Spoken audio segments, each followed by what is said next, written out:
एक Sheldon Pollock का भी आपने नाम सुना होगा, जिनका एक शोध प्रबंध बहुत प्रसिद्ध हुआ है, डेथ ऑफ संस्कृत। ये उच्च वर्ग की भाषा है। पिछले 200 वर्षों का जो संस्कृत साहित्य है, इस पर उनका अवलोकन बहुत कम था, नहीं जाता था। किंतु जो संस्कृत के प्रोफेसर थे, उनका ज्ञान तो अच्छा था, किंतु वो संस्कृत के, जिसे हम कहते हैं कंज्यूमर, उपभोक्ता, संस्कृत साहित्य के उपभोक्ता वो नहीं थे। न वो संस्कृत को वो अपने आम बोलचाल में उसका वो प्रयोग करते थे। संस्कृत के माध्यम से ही उस ग्रंथ में प्रवेश करना पड़ेगा। यह मेरा एक इस पर चिंतन है। तब मैंने वहाँ पर यह भी देखा कि जो संस्कृत के साथ साथ प्राकृत भाषा के भी वहाँ पर कुछ विद्वान थे। संस्कृत के साथ प्राकृत को वो ऐसे प्रस्तुत करते हैं कि ये दोनों एक दूसरे की विरोधी भाषाएं हैं। इस कोर्स को लेने के लिए बड़ी उत्सुकता रहती है। जो भी वहाँ भारतीय मूल के हैं या जो वहाँ 1-2 पीढ़ी पूर्व से वहाँ पर हैं विद्यमान, उनमें रहता है कि हम अपने सांस्कृतिक विरासत, सांस्कृतिक जड़ों को हम यहाँ पर खोजें, पहचानें। इसलिए वो ये कोर्स लेते हैं कि अच्छा है, महाभारत की हम इसमें कुछ कहानियाँ सीखेंगे, भगवान कृष्ण का यहाँ पर होगा वर्णन होगा, ये सब हम वहाँ जाकर सीखेंगे। ऐसी विचारधारा के साथ भारतीय मूल के या हिंदू मतावलंबी लोग वहाँ उस कोर्स को लेते हैं। किंतु वहाँ क्या होता है कि कोर्स को जो पढ़ाते हैं वो हिंदू नहीं होते। हिंदू धर्म के ग्रंथों को जो पढ़ाने वाले लोग हैं वो हिंदू धर्म के यदि विरोधी नहीं है तो कम से कम हिंदू धर्म के प्रति सौहार्दपूर्ण भाव भी नहीं रखते।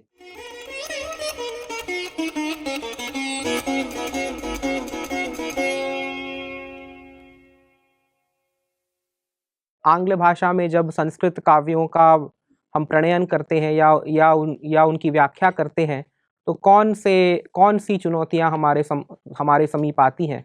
तो इसी दौर से ये चिंतन का कार्यक्रम शुरू हुआ। तो मैं पहले ही यहाँ पर बता देना चाहता हूँ कि मैं संस्कृत का एक छात्र रहा हूँ, किंतु मेरा मुख्य विषय संस्कृत नहीं रहा। मैं मूलतः अर्थशास्त्र और प्रबंधन का ही छात्र रहा हूँ। मैंने साथ साथ संस्कृत का अध्ययन किया, कुछ स्वाध्याय भी किया, और कुछ मैंने वहाँ के विश्वविद्यालयों में, जो अलग अलग विश्वविद्यालय के जो प्रोफेसर थे, हमारे कॉर्नेल यूनिवर्सिटी में, कोलंबिया यूनिवर्सिटी में, और अन्य ही जो विजिटिंग फैकल्टी आते थे ऑक्सफोर्ड, हार्वर्ड इत्यादि से, मैं उनके साथ अध्ययन करता रहा कुछ वर्षों तक। मैंने मूलतः वहाँ पर कुछ भारतीय दर्शन शास्त्र और कुछ पांडुलिपियों का भी मैंने अवलोकन किया। तो इसी दौरान मुझे संस्कृत पढ़ने और कुछ उस पर चिंतन करने का अवसर मिला। तो यह भूमिका मैं दे रहा हूँ इसलिए कि मैं आज जो व्याख्यान यहाँ आपके समक्ष उपस्थित करने का प्रयास करूँगा, इसमें मैं कुछ अपने ही अनुभव आपसे साझा करूँगा कि मैं जब वहाँ गया, यह वर्ष 2011 की बात है, जब मैं वहाँ प्रथम बार गया था, तो मैंने क्या क्या देखा और संस्कृत जगत में क्या क्या चुनौतियों का मैंने अनुभव किया, मैं वही यहाँ पर आपसे साझा करने आया हूँ। तो जैसा कि मैं कह रहा था कि मैंने वहाँ भारतीय दर्शन शास्त्र का अध्ययन कुछ किया, उसके अतिरिक्त कुछ काव्य ग्रंथों का भी अध्ययन किया, जिसमें रामायण आदि हैं प्रमुख। हमारे जो प्रोफेसर्स थे ये विभिन्न विश्वविद्यालयों से थे, कुछ वहाँ के थे और कुछ अन्य जगह से ये विजिटिंग फैकल्टी थे। तो जब मैं पहली बार वहाँ गया था, तो सर्वप्रथम तो वहाँ एक परीक्षा होती है संस्कृत की किसी भी कक्षा में आपको बैठने के लिए, जिसमें वो ये निर्णय करते हैं कि आप किस लेवल के आप विद्यार्थी हैं। तो हमें वहाँ जब परीक्षा, ये बहुत ही पुरानी बात हो गई, अब तो 12-13 वर्ष हो गए। मैं जब वहाँ गया तो एक ये प्रोफेसर थी, ये ऑक्सफोर्ड की थी वहाँ पर एक प्रोफेसर। ये मूलतः लैटिन भाषा की ये प्रोफेसर थी, किंतु वो लैटिन, ग्रीक, संस्कृत आदि सभी भाषाओं पर उनका पकड़ था, कमांड था। तो उन्होंने हमें एक परीक्षा दी थी। वहाँ पर वाल्मीकि रामायण का कोई एक सर्ग था, उसमें कुछ 30-32 श्लोक थे। वहीं पर उनके समक्ष बैठकर उन श्लोकों का अंग्रेजी अनुवाद करना था। तो ये तो आप देख ही सकते हैं कि संस्कृत पढ़ाने की शैली जो भारत में भी है, दुर्भाग्यपूर्ण कहें या सौभाग्यपूर्ण कहें, अनुवाद ही इसका माध्यम बनकर रह गया है। तो वहाँ भी जो निर्णय करने की जो कसौटी थी वह अनुवाद था। तो उन्होंने मुझे अनुवाद का एक कार्य दिया और सामने अपने बैठ करके कहा कि इस 30-32 श्लोकों का अनुवाद करो अंग्रेजी में। तो ये मैं एक आपको ये उदाहरण ही दे रहा हूँ। जब मैंने अनुवाद कर दिया तो उन्होंने उसे देखा, बोला कि यह सब तो ठीक है, शुद्ध है, सिर्फ एक जगह पर आपने यहाँ पर एक त्रुटि कर दी है। तो श्लोक मैं लिख करके लाया हूँ आज खोज करके, मैं उसे पढ़ देता हूँ। आप सब तो संस्कृत के छात्र रहे हैं, आपको तो बड़ा सरल लगेगा। श्लोक है ये उत्तरकांड का। विभीषणाय च ददौ ये चान्ये ऋक्षवानराः हनुमत प्रमुखा वीरा राक्षसाश्च महाबला। ये पूरे सर्ग के बीच में एक ये श्लोक था। तो उन्होंने कहा कि सब तो ठीक है, किंतु ऋक्षवानराः ये जो पद है इसका आपने अनुवाद ठीक नहीं किया। बोला कैसे? उन्होंने कहा कि जो ऋक्ष शब्द है उसका ये अनुवाद अंग्रेजी में कर रहे थे स्टारी मंकीज या गोल्डन मंकीज। तो हमने कहा कि ये तो बड़ा विचित्र अनुवाद है, इसमें गोल्डन स्वर्ण ऐसा शब्द कहाँ आया? तो उन्होंने कहा कि जो ऋक्ष शब्द है ये ऋक्ष है, जैसे उन्होंने मुझे अमरकोश का उदाहरण दिया। अमरकोश में आया है नपुंसक लिंग में ऋक्ष, नक्षत्र वृक्षम भम तारा, जिसका अर्थ तारा नक्षत्र होता है। तो उन्होंने उसी से ले लिया कि ये तारों जैसे जगमगाते वानर हैं, और ऐसा अनुवाद उन्होंने कर दिया। तो ये मुझे बड़ा अटपटा लगा कि यहाँ तो ऋक्ष हम तो सब जानते हैं, हिंदी भाषी जो हैं या अन्य भारतीय भाषाओं के भी जो भाषी हैं, ऋक्ष अर्थात रीछ, और पूरे कांड में या पूरे सर्ग में यहाँ भालुओं का यहाँ वर्णन है, बंदरों का वर्णन है, जामवंत का वर्णन है। तो इसका तो सामान्य अर्थ है कि ये भालू लिखें, रीछ लिखें। तो उन्होंने कहा नहीं नहीं नहीं, इसका अर्थ कुछ ऐसा होना चाहिए। जब मैंने उन्हें कुछ और प्रमाण दिए, अन्य डिक्शनरी उनके सामने दिखाए, तो वो मान गए। लेकिन मैं सिर्फ ये उदाहरण या उपस्थित इसलिए कर रहा हूँ कि देखिए बहुत छोटी सी ये बात है। ऋक्ष का अर्थ आप रीछ लगाएं या नक्षत्र लगाएं, लेकिन इसमें क्या स्वारसिक है, इसका अनुवाद कौन सा अनुवाद यहाँ पर सरल है। और इसी प्रकार जब अनुवाद में ऐसी बातें आती हैं, जब आपके सामने ये चॉइस होता है, निर्णय करना होता है कि हम किस पद का अनुवाद कैसे करें, तब से इस समस्या का प्रारंभ होता है कि आप अनुवाद में जो मूल ग्रंथ है उसके अतिरिक्त भी जाकर अपनी विचारधारा, अपने विचारों को वहाँ पर आप प्रस्तुत करने लगते हैं। तो ऐसा मेरे साथ एक बड़ा रोचक प्रसंग वहाँ हुआ था। फिर जब मैंने अनुवाद कर दिया तो उन्होंने मुझे कहा कि आप एडवांस्ड लेवल के आप हैं विद्यार्थी, तो आप पीएचडी या एडवांस संस्कृत में आप जाकर आप बैठेंगे। तो जब मैं गया वहाँ पर तो देखा कि यहाँ तो कोई भारतीय है नहीं। ये जो भारतीय जो छात्र थे वो कुछ थे, वो बिगिनर लेवल के वो कक्षाओं में थे। देखा यहाँ पर 3-4 छात्र हैं, कुछ अमेरिकी हैं और कुछ यूरोपियन हैं। और ये छात्र हैं जो किसी कारण उनकी इतनी रुचि है संस्कृत में कि वो 10 वर्षों से ये पढ़ रहे हैं, 12 वर्षों से ये पढ़ रहे हैं, और अभी तक बहुत सारी चीज़ें उन्हें अभी तक नहीं आई है। क्योंकि ये हमारी ये जो संस्कृति है और उसकी जो विरासत है, बहुत कुछ संस्कृत से संबंधित बातें हम बचपन में ही सीख जाते हैं। बहुत सारे ऐसे शब्द हैं, बहुत सारे ऐसे प्रयोग हैं, मुहावरे हैं, लोकोक्तियाँ हैं जो संस्कृत से ही प्रेरित हैं, रामायण महाभारत आदि से हैं। और वो पोलैंड से हैं या रशिया से हैं, उन्हें ये सब सीखने में अधिक समय लगता है। तो जब मैं वहाँ पर था कक्षा में, तो ये 3-4 ही छात्र होते थे। तो जब 3-4 छात्र होते हैं तो कोई सेट सिलेबस नहीं होता, कोई सेट सिलेबस नहीं होता। जो पढ़ाना होता है वो अध्यापक या प्राध्यापक और छात्रों के बीच की वो बात है। वो प्राध्यापक पूछते हैं आप क्या पढ़ना चाहेंगे इस सेमेस्टर या इस टर्म में, आप क्या पढ़ना चाहेंगे, और छात्र अपने सुझाव देते हैं और जो उसमें सहमति बनती है उसे ही पढ़ाया जाता है। तो जैसे मैंने कहा कि मैं वहाँ पर 2-3 वर्षों तक मैंने संस्कृत का अध्ययन किया, तो उसमें एक दर्शन ग्रंथ हम पकड़ते थे एक सेमेस्टर। और ये बात तो है कि भले ही उस पूरे संपूर्ण ग्रंथ का अध्ययन नहीं कर पाते थे, ब्रह्मसूत्र के 5 या 6 सूत्रों का ही अध्ययन किया, किंतु जितना का भी अध्ययन किया उसका संपूर्ण सारी व्याख्याएं, सारी टीकाएं, उनमें क्या अंतर है, अंग्रेजी में भी जो शोध प्रकाशित हुए हैं इन पर, उन सब की वो चर्चा और पंक्तिशः अध्ययन वो करते थे। तो अध्ययन वहाँ पर ये बात तो है कि बहुत गहन होता है, बहुत समय देते हैं, क्योंकि कोई सेट सिलेबस नहीं है। प्राध्यापक को संपूर्ण स्वतंत्रता है और पढ़ने वाले को भी ये स्वतंत्रता है कि वो क्या पढ़ना चाहते हैं। तो इस तरह से काफ़ी समय अधिक लगता है, बहुत वर्ष लगाते हैं ये लोग पढ़ने में, किंतु जो भी अध्ययन करते हैं बड़ा गंभीर और गहन अध्ययन करते हैं। तो ये मैंने वहाँ पर मैंने देखा। जो मेरे वहाँ पर आचार्य थे, मैं उनका नाम नहीं लूँगा, लेकिन वो आचार्य बड़े ही प्रसिद्ध हैं, अलंकार शास्त्र के वो बड़े विशेषज्ञ हैं। वो एक अमेरिकी आचार्य हैं। आपने सुना होगा वेंडी डॉनिगर का नाम, जिनके अनुवाद बड़े चर्चित रहे और उस पर बहुत कंट्रोवर्सी भी हुई है। वेंडी डॉनिगर के वो प्रमुख शिष्य थे। और एक शेल्डन पॉलक का भी आपने नाम सुना होगा, जिनका एक शोध प्रबंध बहुत प्रसिद्ध हुआ है, death of Sanskrit. Death of Sanskrit पता नहीं आप लोगों ने पढ़ा है कि नहीं, उसके अनेक उसमें आर्ग्यूमेंट है, लेकिन उनके जो 2 मुख्य जो है बिंदु की, एक संस्कृत की मृत्यु हो चुकी है क्योंकि वो सैकड़ों वर्ष पूर्व जैसी थी वैसी आज भी है, तो उसमें कुछ नई प्रगति नहीं हुई। जो भाषा का स्वरूप तब था वो अभी भी है, ये उनका कहना है।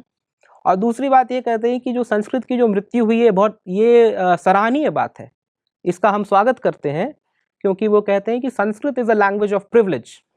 ये उच्च वर्ग की भाषा है, ये ब्राह्मण समुदाय की ये भाषा है, जो संभ्रांत समुदाय है उसकी भाषा है। तो संस्कृत की जो मृत्यु हो गई ये बड़ी स्वागत योग्य बात है और इसकी वो सराहना करते हैं। तो ये दो मुख्य बिंदु हैं कि संस्कृत की मृत्यु क्यों हुई और संस्कृत की मृत्यु क्यों स्वागत योग्य है। और इस शोध प्रबंध में मेरे जो आचार्य थे वो भी उसमें संलग्न थे। तो मैंने जब इसे पढ़ा तो मुझे बड़ा ये लगा कि अच्छा, जो यदि आप कोई विषय आप पढ़ रहे हैं, मान लीजिए आप अंग्रेजी पढ़ रहे हैं या आप हिंदी पढ़ रहे हैं, क्या आपको यह जानकर प्रसन्नता होगी कि उस विषय की मृत्यु हो चुकी है?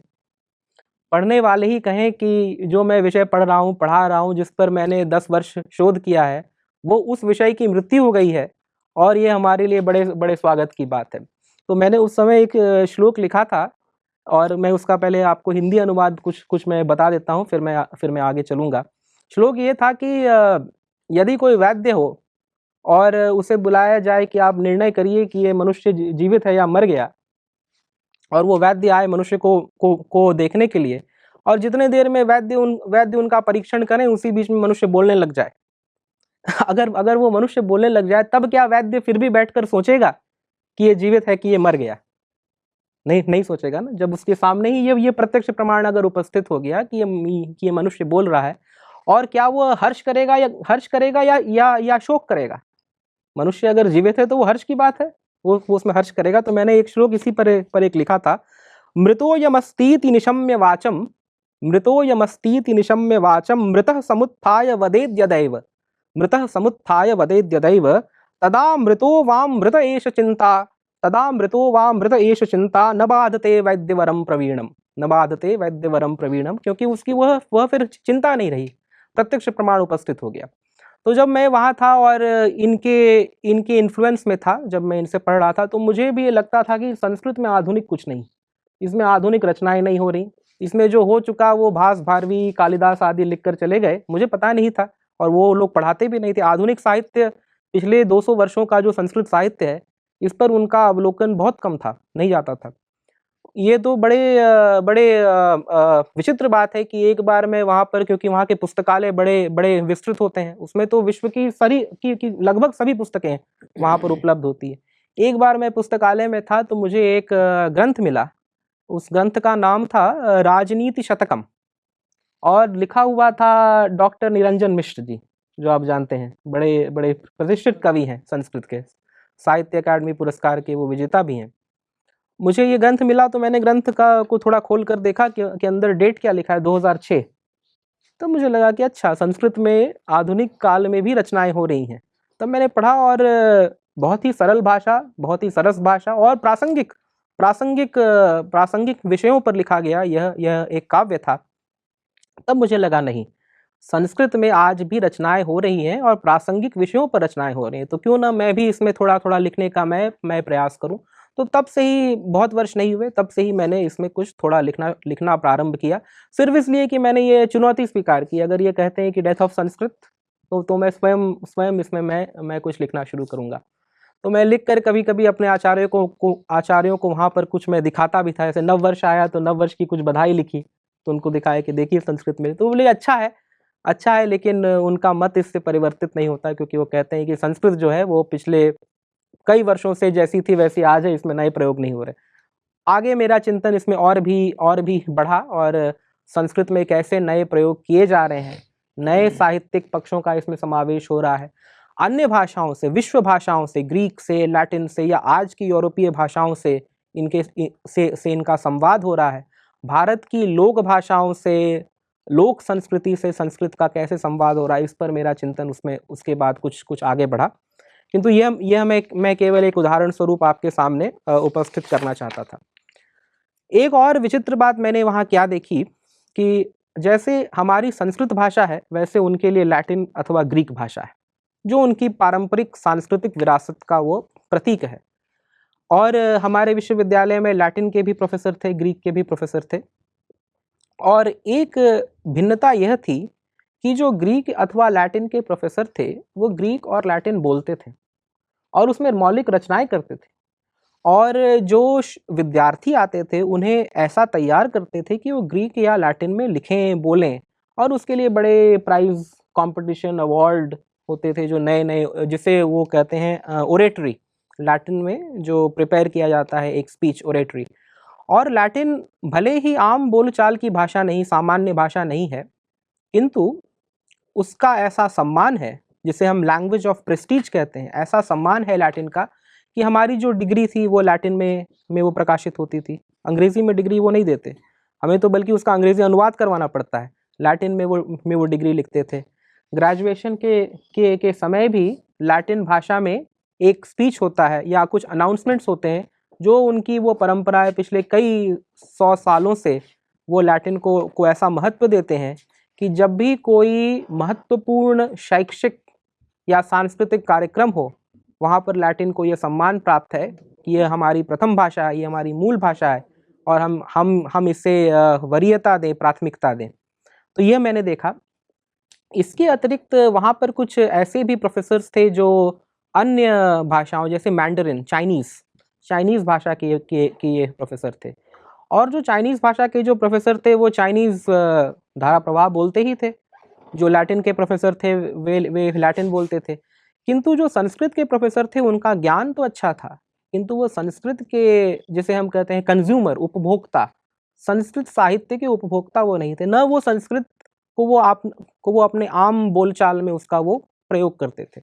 ये बड़ी दुविधा की बात है कि वहाँ पर और कुछ सीमा तक यहाँ पर भी संस्कृत को पढ़ाने और पढ़ने का माध्यम अनुवाद बनकर रह गया है, और इससे कैसे हम बाहर निकलें, यह एक विचारणीय बात है कि संस्कृत में मौलिक चिंतन हो, संस्कृत ग्रंथों को हम संस्कृत के माध्यम से हम पढ़ें, और जो हमारे संस्कृत में उस समय के जो लेख हैं या उस समय के जो ग्रंथ हैं उनकी विचारधारा को भली भांति समझने के लिए हमें संस्कृत के माध्यम से ही उस ग्रंथ में प्रवेश करना पड़ेगा। यह मेरा एक इस पर चिंतन है। तब मैंने वहाँ पर यह भी देखा कि जो संस्कृत के साथ साथ प्राकृत भाषा के भी वहाँ पर कुछ विद्वान थे। संस्कृत के साथ प्राकृत को वो ऐसे प्रस्तुत करते हैं कि ये दोनों एक दूसरे की विरोधी भाषाएं हैं।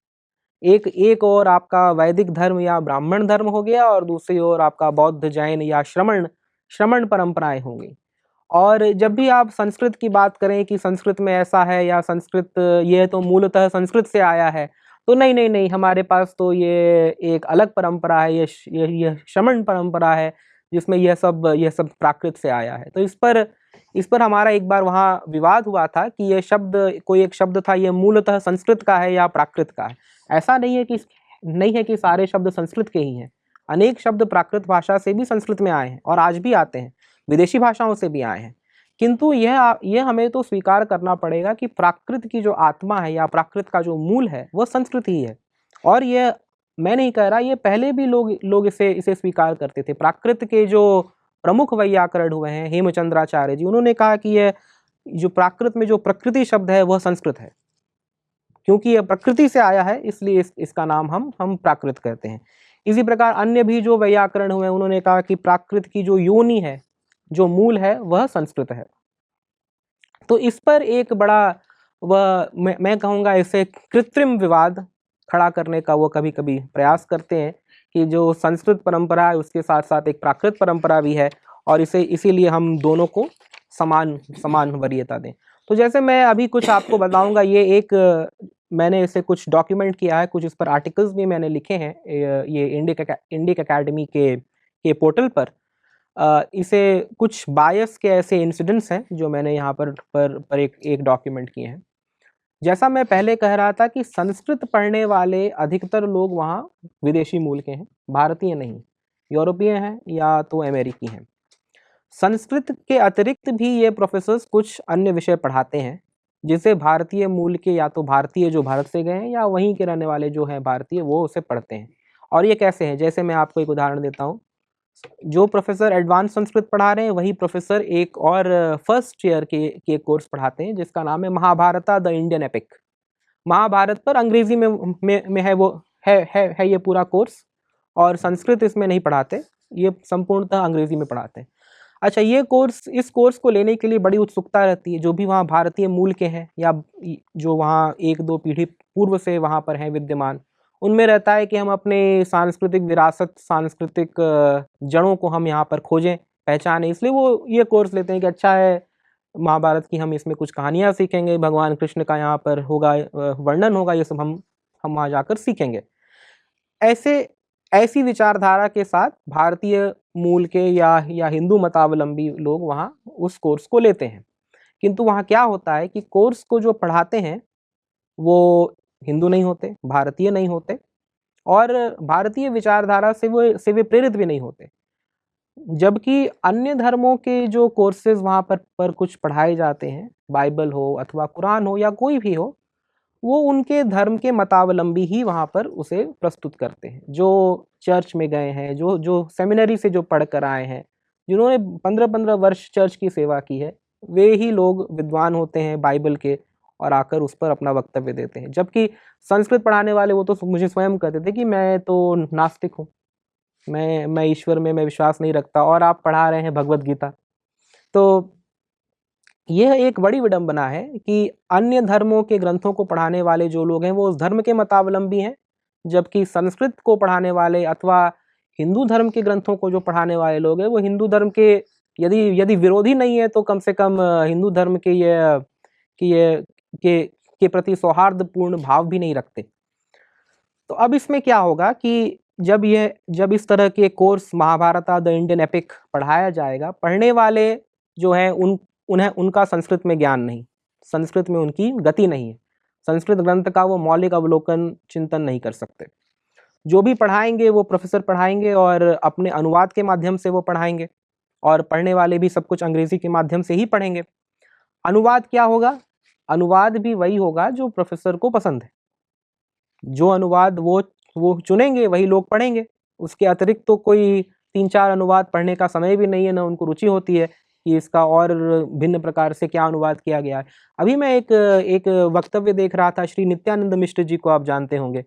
उनका एक वक्तव्य था कि पिछले लगभग 100 वर्षों से महाभारत के किसी एक श्लोक का जो अनुवाद हुआ है वो बिल्कुल विपरीत हुआ है, और श्लोक को जो प्रारंभिक संस्कृत भी जो जानते हैं वो पढ़ेंगे तो लगेगा कि नहीं, श्लोक का अनुवाद ऐसा नहीं है। और चूंकि किसी एक ने आज से 100 वर्ष पहले इसका अनुवाद एक प्रकार से कर दिया, उसके बाद आने वाले सभी विद्वान उस श्लोक को उसी प्रकार से वो देखते रहे। तो ये तो अनुवाद में होता है, जो पहले परंपरा जो बन गई, जो पहले परिपाटी बन गई, आने वाले लोग उसी का अनुपालन करते हैं। तो अनुवाद भी वही चुनेंगे, और अनुवाद में से भी वो इतना मोटा ग्रंथ है महाभारत, तो अनेक वॉल्यूम्स में है, सब कुछ नहीं पढ़ाएंगे, कुछ सेक्शंस पढ़ाएंगे, और सेक्शन वो पढ़ाएंगे जो उनकी रुचि का हो। अब आप सोचिए कि महाभारत में मैंने कई वर्ष लगाकर, 5 या 6 वर्ष लगाकर मैंने महाभारत के प्रत्येक श्लोक को मैंने पढ़ा, पंक्तिशः उसका मैंने अध्ययन किया है। और यदि आप प्रोफेसर हैं, आपको महाभारत अगर आपको पढ़ानी है, आप उसमें से सबसे जो अधिक ज्वलंत जो है विषय, जो सबसे ज़्यादा कंट्रोवर्शियल है विषय, उसे आप वहाँ पर आप लोगों के समक्ष आप उसे प्रस्तुत करेंगे। तो द्रौपदी के वहाँ पर 5 पति, अथवा चीरहरण का जो वृत्तांत है, अथवा ये जो कर्ण के साथ जो तथाकथित अन्याय हुआ सूतपुत्र होने के कारण, ये सारी चीज़ें चुन चुनकर, प्रत्येक पर्व से चुन चुनकर ये आपके समक्ष वे प्रस्तुत करेंगे। जबकि महाभारत में इसके अतिरिक्त बहुत कुछ है, बहुत सारी लघु कथाएं हैं, बहुत सारे इसमें धर्मोपदेश हैं, व्याख्यान है, बहुत सारे विवाद हैं जो आपस में हुए हैं लोगों के बीच में कि धर्म का तत्व क्या है, इस स्थिति में हमें कैसा कर्म करना चाहिए। ये सब जो इंटेलेक्चुअल आर्गुमेंट्स जो हैं इसे नहीं प्रस्तुत करेंगे, जो जिसे हम कहते हैं जो सबसे अधिक जो ज्वलंत हैं, जो लोगों को रुचिकर लगेंगे, वो वहाँ प्रस्तुत करेंगे। तो जैसे आप तो सभी जानते हैं द्रौपदी चीरहरण जो सभा पर्व में है, उसमें बहुत लोगों ने बहुत कुछ उसमें कहा है, और यदि उसे वहाँ पर प्रस्तुत कर दिया जाए, जैसे रामायण से अगर आप रावण द्वारा कहे गए श्लोकों को अगर आप प्रस्तुत करें और कहें कि ये तो रामायण की ये वाणी है, ये तो सत्य नहीं है, बल्कि पूरे पूरे प्रसंग का तो खलनायक है रावण। उसी प्रकार पूरे प्रसंग का जो खलनायक कर्ण या दुर्योधन आदि हैं, उसकी वाणी को आप ऐसे प्रतिष्ठित करें कि ये पूरी ग्रंथ की ये वाणी है, ये तो सम्यक नहीं। तो इस प्रकार उसे उसे वहां पर प्रस्तुत करेंगे। अच्छा, अब इसका इवैल्यूएशन कैसे होगा? इस पूरे कोर्स में जब इस प्रकार से यह पूरी भूमिका बन गई, तो इवैल्यूएशन क्या होगा कि आपको कुछ टॉपिक्स दिए जाते हैं, कुछ विषय दिए जाएंगे, और उस विषय पर आपको अपना एक ऐसे लिखना होगा 10 पृष्ठों का, 20 पृष्ठों का। टॉपिक्स भी प्रोफेसर चुनेंगे, और टॉपिक्स भी जो होगा वो कुछ इस तरह का होगा कि ये जो मूल ग्रंथ हैं आज से अनेक सहस्त्र वर्ष पूर्व लिखे गए हैं, उस समय का जो परिप्रेक्ष्य था वो कुछ भिन्न था, उस समय की जो प्रासंगिकता थी वह कुछ भिन्न थी, उसे वह किस प्रकार आज के परिप्रेक्ष्य से जोड़कर वह उसमें देखेंगे। तो जैसे कि एक टॉपिक दिया जाएगा, क्या महिलाएं संपत्ति हैं द्रौपदी के परिप्रेक्ष्य में। अब आज के परिप्रेक्ष्य में तो हम उसका सीधा उत्तर देंगे कि नहीं, ऐसा नहीं है, किंतु उस समय इस पर कुछ विवाद था, और उसी विवाद को बड़े ये अतिशयोक्ति के साथ आज यदि हम प्रस्तुत करें तो वो प्रासंगिक नहीं होगा। तो इस प्रकार का कुछ वहाँ प्रकल्प चलता है कि प्राचीन ग्रंथों को मैं नहीं कहूँगा कि ये सब कुछ इंटेंशनल है, सब कुछ वो जानबूझकर वो करते हैं, किंतु कुछ उनकी अपनी बायसेस हैं, अपने कुछ पूर्वाग्रह हैं जो उसमें परिलक्षित हो जाते हैं। इन सब का प्रभाव ये पड़ता है कि मुझे उस कक्षा में मैं नहीं था, किंतु उस कक्षा के जो कुछ विद्यार्थी थे वे मेरे पास एक बार आए कि बोले कि मैंने तो सोचा था कि भगवान कृष्ण एक बहुत अच्छे पुरुष हैं, बड़े जननायक हैं, किंतु महाभारत पढ़ने के बाद तो मेरा उनसे संपूर्ण विश्वास ही उठ गया। अब मैं कभी भगवान कृष्ण का मैं अब पूजा नहीं कर सकता। तो ये बात है, क्योंकि एक सेमेस्टर आपको ऐसा पढ़ाया गया कि भगवान कृष्ण तो बड़े चतुर थे, लोगों को मैनिपुलेट करते थे अपनी कार्य की सिद्धि के लिए, और उनका जो दिव्यत्व है वो उसमें परिलक्षित नहीं हुआ। तो आपकी विचारधारा संपूर्णतया परिवर्तित हो जाएंगी। यही लोग अपने अपने माता पिताओं के पास जाएंगे, अपने अपने घर में बोलेंगे ये क्या है, तुम कृष्ण की क्यों उपासना करो, कृष्ण की तुम ये पूजा क्यों कर रहे हो, कृष्ण तो ऐसे नहीं थे, ये तो बड़े कपटी थे। तो इस प्रकार जाने अनजाने एक ही वर्ष के दौरान में आपकी संपूर्ण विचारधारा का ये परिवर्तन कर सकते हैं। जो आपके धर्म का जो आधारशिला है उसे ही ये ठेस पहुंचा सकते हैं। तो मैंने यह कक्षा नहीं ली थी, किंतु मैं जिन लोगों को मैं जानता हूँ उन्होंने इस कक्षा में पढ़ा था और उनके ऐसे अनुभव रहे। एक और कक्षा में मैं था जिसमें भारतीय दर्शन शास्त्र के कुछ ग्रंथों का मैंने अध्ययन किया। भगवत गीता भी उसमें एक ग्रंथ था। भगवत गीता के विषय में आचार्य का यह मत था, मैं इसे यहाँ लिख करके लाया हूँ, मैं उसे कोट करूँगा। उन्होंने कहा था कि Bhagavad Gita is a manual of casteist morality. इसमें जातिवाद से प्रेरित नैतिकता है, जातिवाद से प्रेरित नैतिकता का पाठ पढ़ाया गया। क्यों?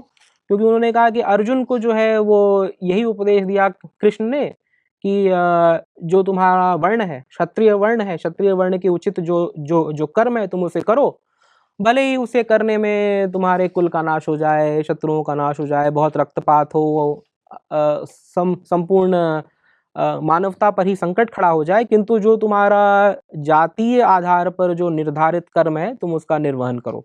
ये उनका मत था। अच्छा, एक और आप इसे रखें, और दूसरी ओर जो क्रिश्चियन फिलॉसफी में जो पढ़ाया जाता है जस्ट वॉर थ्योरी, नैतिकता के आधार पर लड़े गए युद्ध की एक थ्योरी है जिसे वो पढ़ाते। इसमें इनकी बड़ी परंपरा है, बहुत पुरानी परंपरा है, जो पाश्चात्य दर्शन शास्त्र में हमें मिलती है।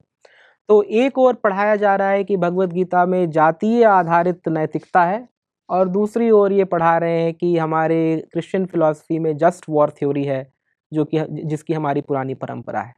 तो मुझे इस कक्षा में के अंत में एक पेपर प्रस्तुत करना था, जिसमें मैं कुछ अपना मौलिक चिंतन वहाँ पर प्रस्तुत करता। तो मैंने क्या किया कि मैंने सोचा कि जस्ट वॉर थ्योरी जो ये कहते हैं हमारी हमारी फिलॉसफी है, क्या हमारे अपने ग्रंथों में इसका कुछ वर्णन है, हमारे अपने ग्रंथों में इसका कुछ तत्व पाए जाते हैं। और मुझे अनेक अनेक ऐसे उदाहरण मिले स्मृति ग्रंथों में, मनुस्मृति में, यहाँ तक कि भगवत गीता की जो मधुसूदन सरस्वती की जो व्याख्या है उसमें भी युद्ध कब लड़ना चाहिए, कब युद्ध नैतिक होता है, कब युद्ध न्यायपूर्ण होता है या धार्मिक होता है, इस पर बहुत गहन चिंतन हमारी परंपरा में भी हुआ है। ऐसा नहीं है कि ये सब उनकी परंपरा में है। और इस चिंतन से हम क्या-क्या तत्व निकाल कर आज के दिन में प्रस्तुत कर सकते हैं, इस पर मैंने एक वहाँ शोध प्रबंध लिखा था, जो मैंने उनके सामने यह प्रस्तुत किया। तो यद्यपि उन्होंने इसे स्वीकार कर लिया, किंतु वो फिर भी इस बात पर डटे रहे कि are you trying to fit modern interpretations into ancient text. उन्होंने कहा कि फिर भी जो भगवत गीता है वह फिर भी जातीय नैतिकता का एक ग्रंथ है, और जो तुम लिख रहे हो वह तो आधुनिक विचारधारा को तुम उस पर थोप रहे हो। मैंने तो शोध प्रबंध में यह लिखा था कि देखिए, एक पुरानी परंपरा है जिसमें भगवत गीता या एक युद्ध में जो नैतिक मूल्य होते हैं उनकी रक्षा कैसे की जाए, इस पर फिर भी वो इस पर नहीं माने। इस पर मैं ये भी कहना चाहूँगा कि एक पीवी काने का जो बृहद ग्रंथ है हिस्ट्री ऑफ धर्मशास्त्र, उसमें भी एक सेक्शन है जिसमें जस्ट वॉर थ्योरी का बृहद वर्णन किया गया। तो ऐसा नहीं कि मैं प्रथम बार कर रहा हूँ, हमारे भारतीय दर्शन में भी जो आधुनिक चिंतक हुए हैं वे भी इस पर कार्य कर चुके हैं और इस पर विशद अध्ययन कर चुके हैं। इसके अतिरिक्त मैं एक और बात यहाँ पर उपस्थित करूँगा आपके समक्ष, जो आजकल बड़ा प्रचलित है। यह पाणिनीय व्याकरण पर जो कुछ नए जो शोध हुए हैं उस पर बड़ा विवाद है, मैं उस विवाद में नहीं पड़ूंगा। किंतु एक जो अंतर है भारतीय लेखन अथवा भारतीय शोध और पाश्चात्य शोध में, जिसे हमें भली भांति समझ लेना चाहिए, वह है भाषा का अंतर। हम अपने शोध को किस प्रकार प्रस्तुत करें और पूर्वाचार्यों से या पूर्व के जो अध्येता हुए हैं, पूर्व के जो आचार्य हुए, उनसे हम किस प्रकार सहमति अथवा असहमति को व्यक्त करें, इस पर भारतीय और पाश्चात्य लेखन में और शोध में बड़ा मतभेद है। जैसे मैं कुछ उदाहरण लिख कर लाया हूँ, अगर वहाँ पर कोई शोधकर्ता ऐसा लिखे कि ABC इज इनकरेक्ट या X's position is illogical, he or she is mistaken, किसी को अगर हम बताएं कि इसके पोजीशन में कुछ दोष है अथवा कुछ त्रुटियां हैं, तो ये उसे वहाँ नकारात्मक दृष्टि से नहीं देखा जाता, बल्कि इसकी सराहना करते हैं। यदि आप अपनी विचारधारा को या अपने वक्तव्य को तथ्यों से पुष्ट करें, प्रमाण सहित उपस्थित करें, तो उसकी बड़ी सराहना करते हैं। किंतु हमारे लेखन, जब हम ऐसे शोध ग्रंथों को जब हम पढ़ते हैं यहाँ पर भारत में, तो हमें लगता है कि ये तो अच्छा नहीं किया, ये तो बड़े बड़े पूर्वाचार्य हुए हैं, इनके प्रति यह असम्मान की भावना है, अनादर का यहाँ भाव उपस्थित हो रहा है। तो उसे वैसे परिप्रेक्ष्य में नहीं देखना चाहिए। वहाँ के जो शोधकर्ता हैं अथवा अध्येता हैं, उनकी भाषा ही ऐसी है। तो हम जब उनके ग्रंथों को जब पढ़ें, तो उनके ग्रंथों को हम उसी कॉन्टेक्स्ट में पढ़ें, उसी संदर्भ में हम पढ़ें जिस संदर्भ में वे लिख रहे हैं। ऐसा नहीं है कि हम उनके संदर्भों को जैसा है वैसे ही हम कॉपी करें अथवा उनका अनुकरण करें, ऐसी आवश्यकता नहीं, किंतु उससे हमारी भावनाओं को ठेस भी न पहुंचे, इसलिए मैं आपको ये बात बता रहा हूँ। अनेक स्थानों पर मैंने वहाँ पर देखा कि बड़े बड़े जो विचारक हुए हैं प्राचीन काल के, प्लेटो हो, एरिस्टोटल हो, इनकी कड़ी से कड़ी आलोचना वे करते हैं और निंदा भी करते हैं, किंतु उसे वो कोई बड़ी बात नहीं समझते, और इससे जो आपके आर्गुमेंट का जो तथ्य है, जो मूल है, उससे उनका ध्यान नहीं भटकता। तो मैं इसमें कुछ लिख कर लाया हूँ।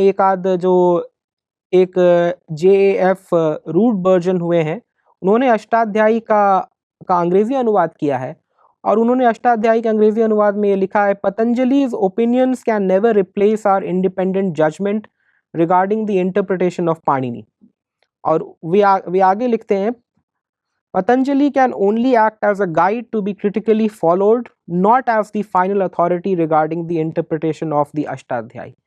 तो ये हमें बड़ा अटपटा लग सकता है और इसमें कुछ अनादर या असम्मान की भावना हम देख सकते हैं, किंतु जब ऐसे कुछ वाक्य हमें वहाँ से अगर मिले तो उसमें हमें अनादर नहीं खोजना चाहिए।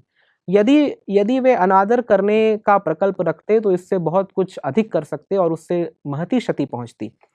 तो यह एक भाषा में क्या अंतर है, मैंने वहाँ पर जो देखा वो मैं आपके समक्ष प्रस्तुत करता हूँ। संस्कृत को सीखने का मूल साधन संस्कृत ही होना चाहिए और अनुवाद जहाँ भी किया जाए उस अनुवाद और मूल के बीच का जो अंतर है वह कम से कम होना चाहिए।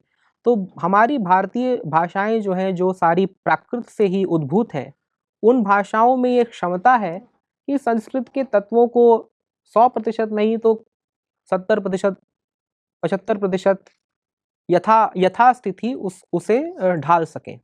किंतु जैसे जैसे आप संस्कृत मूलक भाषाओं से दूर होते जाएंगे, अंग्रेजी, फ्रेंच, जर्मन आदि की ओर जाएंगे, वैसे वैसे संस्कृत के तत्वों का यथास्थिति अनुवाद करने की जो क्षमता है वह घटती जाएगी। इसलिए यथासंभव आप संस्कृत का अध्ययन संस्कृत के ही माध्यम से करें, और जब संस्कृत का अध्ययन अंग्रेजी के माध्यम से आप करते हैं तो उस अंग्रेजी के ग्रंथ को या उस अंग्रेजी के अनुवाद को आप एक स्वतंत्र ग्रंथ के रूप में आप स्वीकार करें। जैसे कि यदि महाकवि भास का अगर नाटक है, उस नाटक को आप संस्कृत में आप पढ़ें, यदि उसका अनुवाद कर दिया गया आज से 100 वर्ष पूर्व, तो उस अनुवाद को आप एक स्वतंत्र ग्रंथ के रूप में आप स्वीकार करें कि आज से 100 वर्ष पूर्व या 150 वर्ष पूर्व जब भारत स्वतंत्र नहीं था और यहाँ पर कॉलोनियल विचारधारा थी, तो उससे प्रेरित होकर अनुवादक ने कैसा अनुवाद किया और शब्दों का चयन उसमें कैसा है, भावों की अभिव्यक्ति उसमें कैसी हुई है, इसकी भिन्नता आप उसमें देख सकते हैं। तो इसी प्रकल्प में जिस संस्था के साथ मैं जुड़ा हुआ हूँ, इंडिक एकेडमी, हमारा यह नया एक प्रकल्प है। पिछले कुछ वर्षों से आप हो सकता है उससे परिचित हो। उसका नाम है इंडिका क्लासिकल लाइब्रेरी।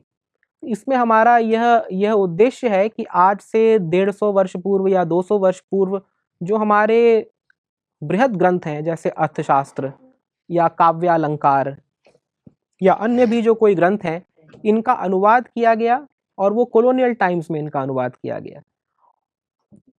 आज इनका हम रीट्रांसलेशन करें, पुनः अनुवाद हम इनका आज करें जो आज के लिए प्रासंगिक हो, और हम भारतीय होकर इसी परंपरा में जन्मे हुए, इसी परंपरा के संवाहक होकर इनका पुनर्अवलोकन करें जो पुराने अनुवाद का, और उन्हें पुनः अनुदित करें। यह हमारा एक प्रकल्प है। आप अभी से मुझे लगता है अगले वर्ष ही अर्थशास्त्र पर इस पर एक बृहत कार्य हुआ है, अनेक वॉल्यूम्स में यह प्रकाशित होने वाला है। आप इसे अवश्य आप देखेंगे, जेएनयू में भी हो सकता है आपको यह प्राप्त हो जाए, और आप उस अनुवाद की आप समीक्षा करें और उसकी तुलना करें जो पुराने अनुवादों से, जो अंग्रेजों ने किया, और आप उसमें पाएंगे कि अनेक शब्दों का जो चयन है वह बदल गया है, और एक जो नया कॉन्सेप्ट है अनट्रांसलेबल्स और नॉन ट्रांसलेबल्स, संस्कृत के शब्दों का जब आप अनुवाद करते हैं तो उसमें अनेक शब्दों का आप अनुवाद न करें, उन्हें यथास्थान यथा स्थिति आप उसे स्वीकार करें। जैसे कि धर्म, कर्म, आत्मन, ब्रह्मन, इन शब्दों का अनुवाद जो पहले लोग करते थे, आज पाश्चात्य जगत में और भारतीय शोध संस्थानों में भी यह स्वीकृति है कि इन शब्दों का अनुवाद अंग्रेजी में नहीं किया जा सकता। इसलिए जो भी इन ग्रंथों को पढ़ रहे हैं, मनुस्मृति, अर्थशास्त्र आदि, वो इन शब्दों को यथा स्थिति स्वीकार करें। तो इसी प्रकार मैं इस प्रकल्प के साथ जुड़ा हुआ हूँ, और अनुवाद में क्या क्या समस्याएं होती हैं, इससे सभी संस्कृत अध्येताओं को अवगत रहना चाहिए। इसी के साथ मैं अपनी वाणी को यहाँ विराम देता हूँ। आपका बहुत बहुत धन्यवाद।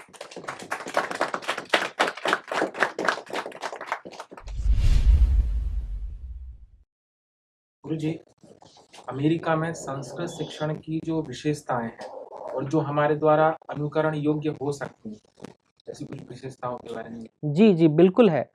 मुझे लगता है भारत में जो शिक्षा होती है वो बहुत गहन और गंभीर होती है, किंतु अमेरिका में जो शोध होता है वो बहुत उत्कृष्ट होता है।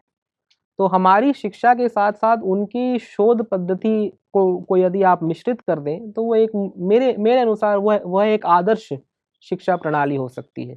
तो शोध में वे क्या करते हैं कि अपना दायरा सीमित रखते हैं, किसी एक ग्रंथ पर, किसी एक ग्रंथ के एक भाग पर कोई 1 वर्ष 2 वर्ष भी शोध करते हैं। और जब भी शोध करते हैं तो मैंने कुछ यद्यपि उदाहरण दिया कैसे पक्षपात इसमें परिलक्षित होता है, किंतु निष्पक्षता के साथ शोध करने का वो प्रयास करते हैं। शोध के साथ साथ अन्य भाषाओं में प्रकाशित अंग्रेजी की इतर भी जो भाषाएं हैं, फ्रेंच जर्मन में भी बहुत संस्कृत पर हुआ है रिसर्च, जो उनसे पूर्व जो कुछ हो चुका है उस सब का अवलोकन करते हैं। ऐसा नहीं कि यदि आप संस्कृत के किसी विषय पर आप अध्ययन कर रहे हैं तो केवल संस्कृत परंपरा में जो लिखा गया सिर्फ उसका उसका आप अध्ययन करें। आप उसी ग्रंथ पर अन्य भाषाओं में जो लिखा गया है उसका भी आप अध्ययन करें, और पाश्चात्य दर्शन शास्त्र में जो उसकी समतुल्य या समकक्ष जो है विषय उसका भी आप संपूर्ण अध्ययन करें, और इसके बाद ही वे शोध शोध शोध करते हैं। तो इसमें निष्पक्षता रहती है और कुछ हद तक निर्भीकता भी रहती है कि ऐसा नहीं है कि जो पहले लिख दिया गया वो सत्य ही है। ये हमारी क्षमता है, हमारे पास ये बौद्धिक सामर्थ्य है कि हम उसे कुछ चुनौती दें। हाँ, यदि आप चुनौती दे रहे हैं तो आपका जो पक्ष है वो परिपुष्ट होना चाहिए, उसमें प्रमाण उपस्थित होने चाहिए, और किस वस्तु की प्रामाणिकता है और किस वस्तु की प्रामाणिकता नहीं है इसे वे खुले मन से वे स्वीकार करते हैं। जैसे अब भारत में और जो परंपरागत संस्कृत अध्येता है उनको आप कहें कि अमुक ग्रंथ का अमुक भाग प्रक्षिप्त है तो उसे नहीं स्वीकार करते लोग यहाँ पर। अनेक लोग, कुछ लोग करते भी हैं, किंतु प्रक्षिप्तवाद का बड़ा उपहास करते हैं कि नहीं नहीं कुछ भी प्रक्षिप्त नहीं है। किंतु जो सच्चाई है वो ऐसी नहीं है। सच्चाई ये है कि जो पांडुलिपियां हमें प्राप्त हुई हैं किसी भी एक ग्रंथ की, महाभारत की, रामायण की, अलग अलग प्रांतों से, अलग अलग क्षेत्रों से बड़ी भिन्न पांडुलिपियां हमें प्राप्त हुई हैं। और जैसे किसी भी चौखंबा ने या गीता प्रेस गोरखपुर ने जो भी छापा है वो 2 या 3 पांडुलिपियों को मिलाकर छापा है। तो ये आपके ऊपर है ना कि आप किन किन पांडुलिपियों को आप चुनते हैं। यदि आप किसी अन्य पांडुलिपि को आप चुनेंगे तो उसमें वो प्रसंग होगा ही नहीं, या किसी और तरह से होगा। तो सर मैंने सुना है कि जो द्रौपदी प्रसंग है, द्रौपदी का वस्त्रहरण, वो अधिकतर पांडुलिपियों में है ही नहीं। हाँ, नहीं, द्रौपदी के वस्त्रहरण में अभी मैंने राधा वल्लभ जी का एक व्याख्यान सुना था, बड़ा उसमें रोचक बात थी कि द्रौपदी के वस्त्रहरण के बाद जो श्री कृष्ण आते हैं उन्हें बचाने के लिए, अनेक पांडुलिपियों में यह है नहीं जी। अनेक पांडुलिपियों में यह है कि दुशासन ने वस्त्रहरण का प्रयास किया, किंतु द्रौपदी में ऐसी शारीरिक क्षमता थी कि उसका वस्त्रहरण नहीं हो सका। दुशासन ने खींचने का प्रयास किया किंतु नहीं हो सका। तो ये तो पांडुलिपियों का मतभेद है। तो पाश्चात्य जगत में क्या होगा कि वो इसे स्वीकार करेंगे। ऐसा नहीं कि परंपरा से हम या तो टीवी पर हम देखते आए हैं कि वहां पर भगवान कृष्ण प्रकट हो गए और वस्त्र बढ़ते ही जा रहे हैं, उसके वे वशीभूत नहीं हो जाएंगे। जो मूल में है या जो उनका जो मौलिक चिंतन है वे उसके अनुसार ही वे चलेंगे। तो ऐसी हमारी कुछ निष्पक्षता और निर्भीकता होनी चाहिए कि जो सुनी सुनाई बात, हम शोध और सुनी सुनाई बात में जो अंतर है वो अवश्य हमारे शोध में परिलक्षित हो। मैं Rahul Saraswat, PhD second year जी। मेरा प्रश्न ये है कि जो वैदेशिक विद्वान है जिनकी भारतीय कल्चर के प्रति एक पूर्वाग्रह बना हुआ है, जी, तो जैसे आपने कहा कि युद्ध को लेकर के बहुत काम हुए, धार्मिक काम होता है, अधार्मिक काम होता है, आपने प्रबंध भी सौंपा, तो उनके फिर भी से कैसे बचाया जाए? उनके किससे? फिर भी मतलब वो मानते नहीं, एक्सेप्ट नहीं करते उस चीज को। हाँ, आपने कहा मैंने प्रबंध दिया जी, लगा दिया, फिर भी, तो इस फिर भी से कैसे बचा जाए?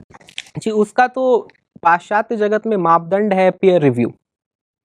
कुछ भी आप शोध प्रबंध आप लिखें, आप उसे प्रकाशित करें, और यदि वह पीयर रिव्यू से वो पास हो जाए और किसी प्रतिष्ठित जर्नल में वो प्रकाशित हो जाए, वही उनका गोल्ड स्टैंडर्ड है, वही उनका मापदंड है। किंतु हाँ, आमने सामने यह तो हमें स्वीकार करना पड़ेगा कि किसी की विचारधारा को परिवर्तित करना बहुत कष्टकर है, नहीं किया जा सकता। आप केवल अपने पक्ष के लिए प्रमाण उपस्थित कर सकते हैं, और जो आम जनता है, जैसे उस कक्षा का ही मैं आपको उदाहरण दूं, जो आचार्य थे उनकी ऐसी विचारधारा थी, लेकिन जो कुछ अन्य विद्यार्थी हैं जो अभी उतने परिपक्व नहीं हुए, कुछ वर्षों से ही संस्कृत का अध्ययन कर रहे हैं, उनके समक्ष यदि आप एक निष्पक्ष तरीके से आप अपने विचार को आप प्रस्तुत करें, उसके लिए आप प्रमाण दें, मूल ग्रंथों से आप प्रमाण दें, हो सकता है कि वे जो आचार्य कर रहे हैं केवल उसे न स्वीकार करें, अपने अनुसार भी वे सोचें। तो किसकी विचारधारा को परिवर्तित किया जा सकता है, किसकी विचारधारा को नहीं परिवर्तित किया जा सकता, इस पर भी हमें सोचना चाहिए। और यह भी एक बात है कि जैसे इन विश्वविद्यालयों में यदि ऐसे प्रोफेसर्स हैं या ऐसी संस्थाएं हैं जो इसका एक पक्षीय चिंतन करते हैं या समग्रता में इनका चिंतन नहीं करते, तो हमें उसके विपरीत या उससे अलग हटकर कुछ अपनी भी संस्थाएं बनाने की आवश्यकता है। तो उसी प्रकार उसी परिप्रेक्ष्य में मैंने आपको उदाहरण दिया, ये जो इंडिका क्लासिकल लाइब्रेरी है, आपने सुना होगा हार्वर्ड में एक लाइब्रेरी है मूर्ति क्लासिकल लाइब्रेरी, जो नारायण मूर्ति ने वहाँ पर एक अवदान दिया था, उससे वो चल रहा है।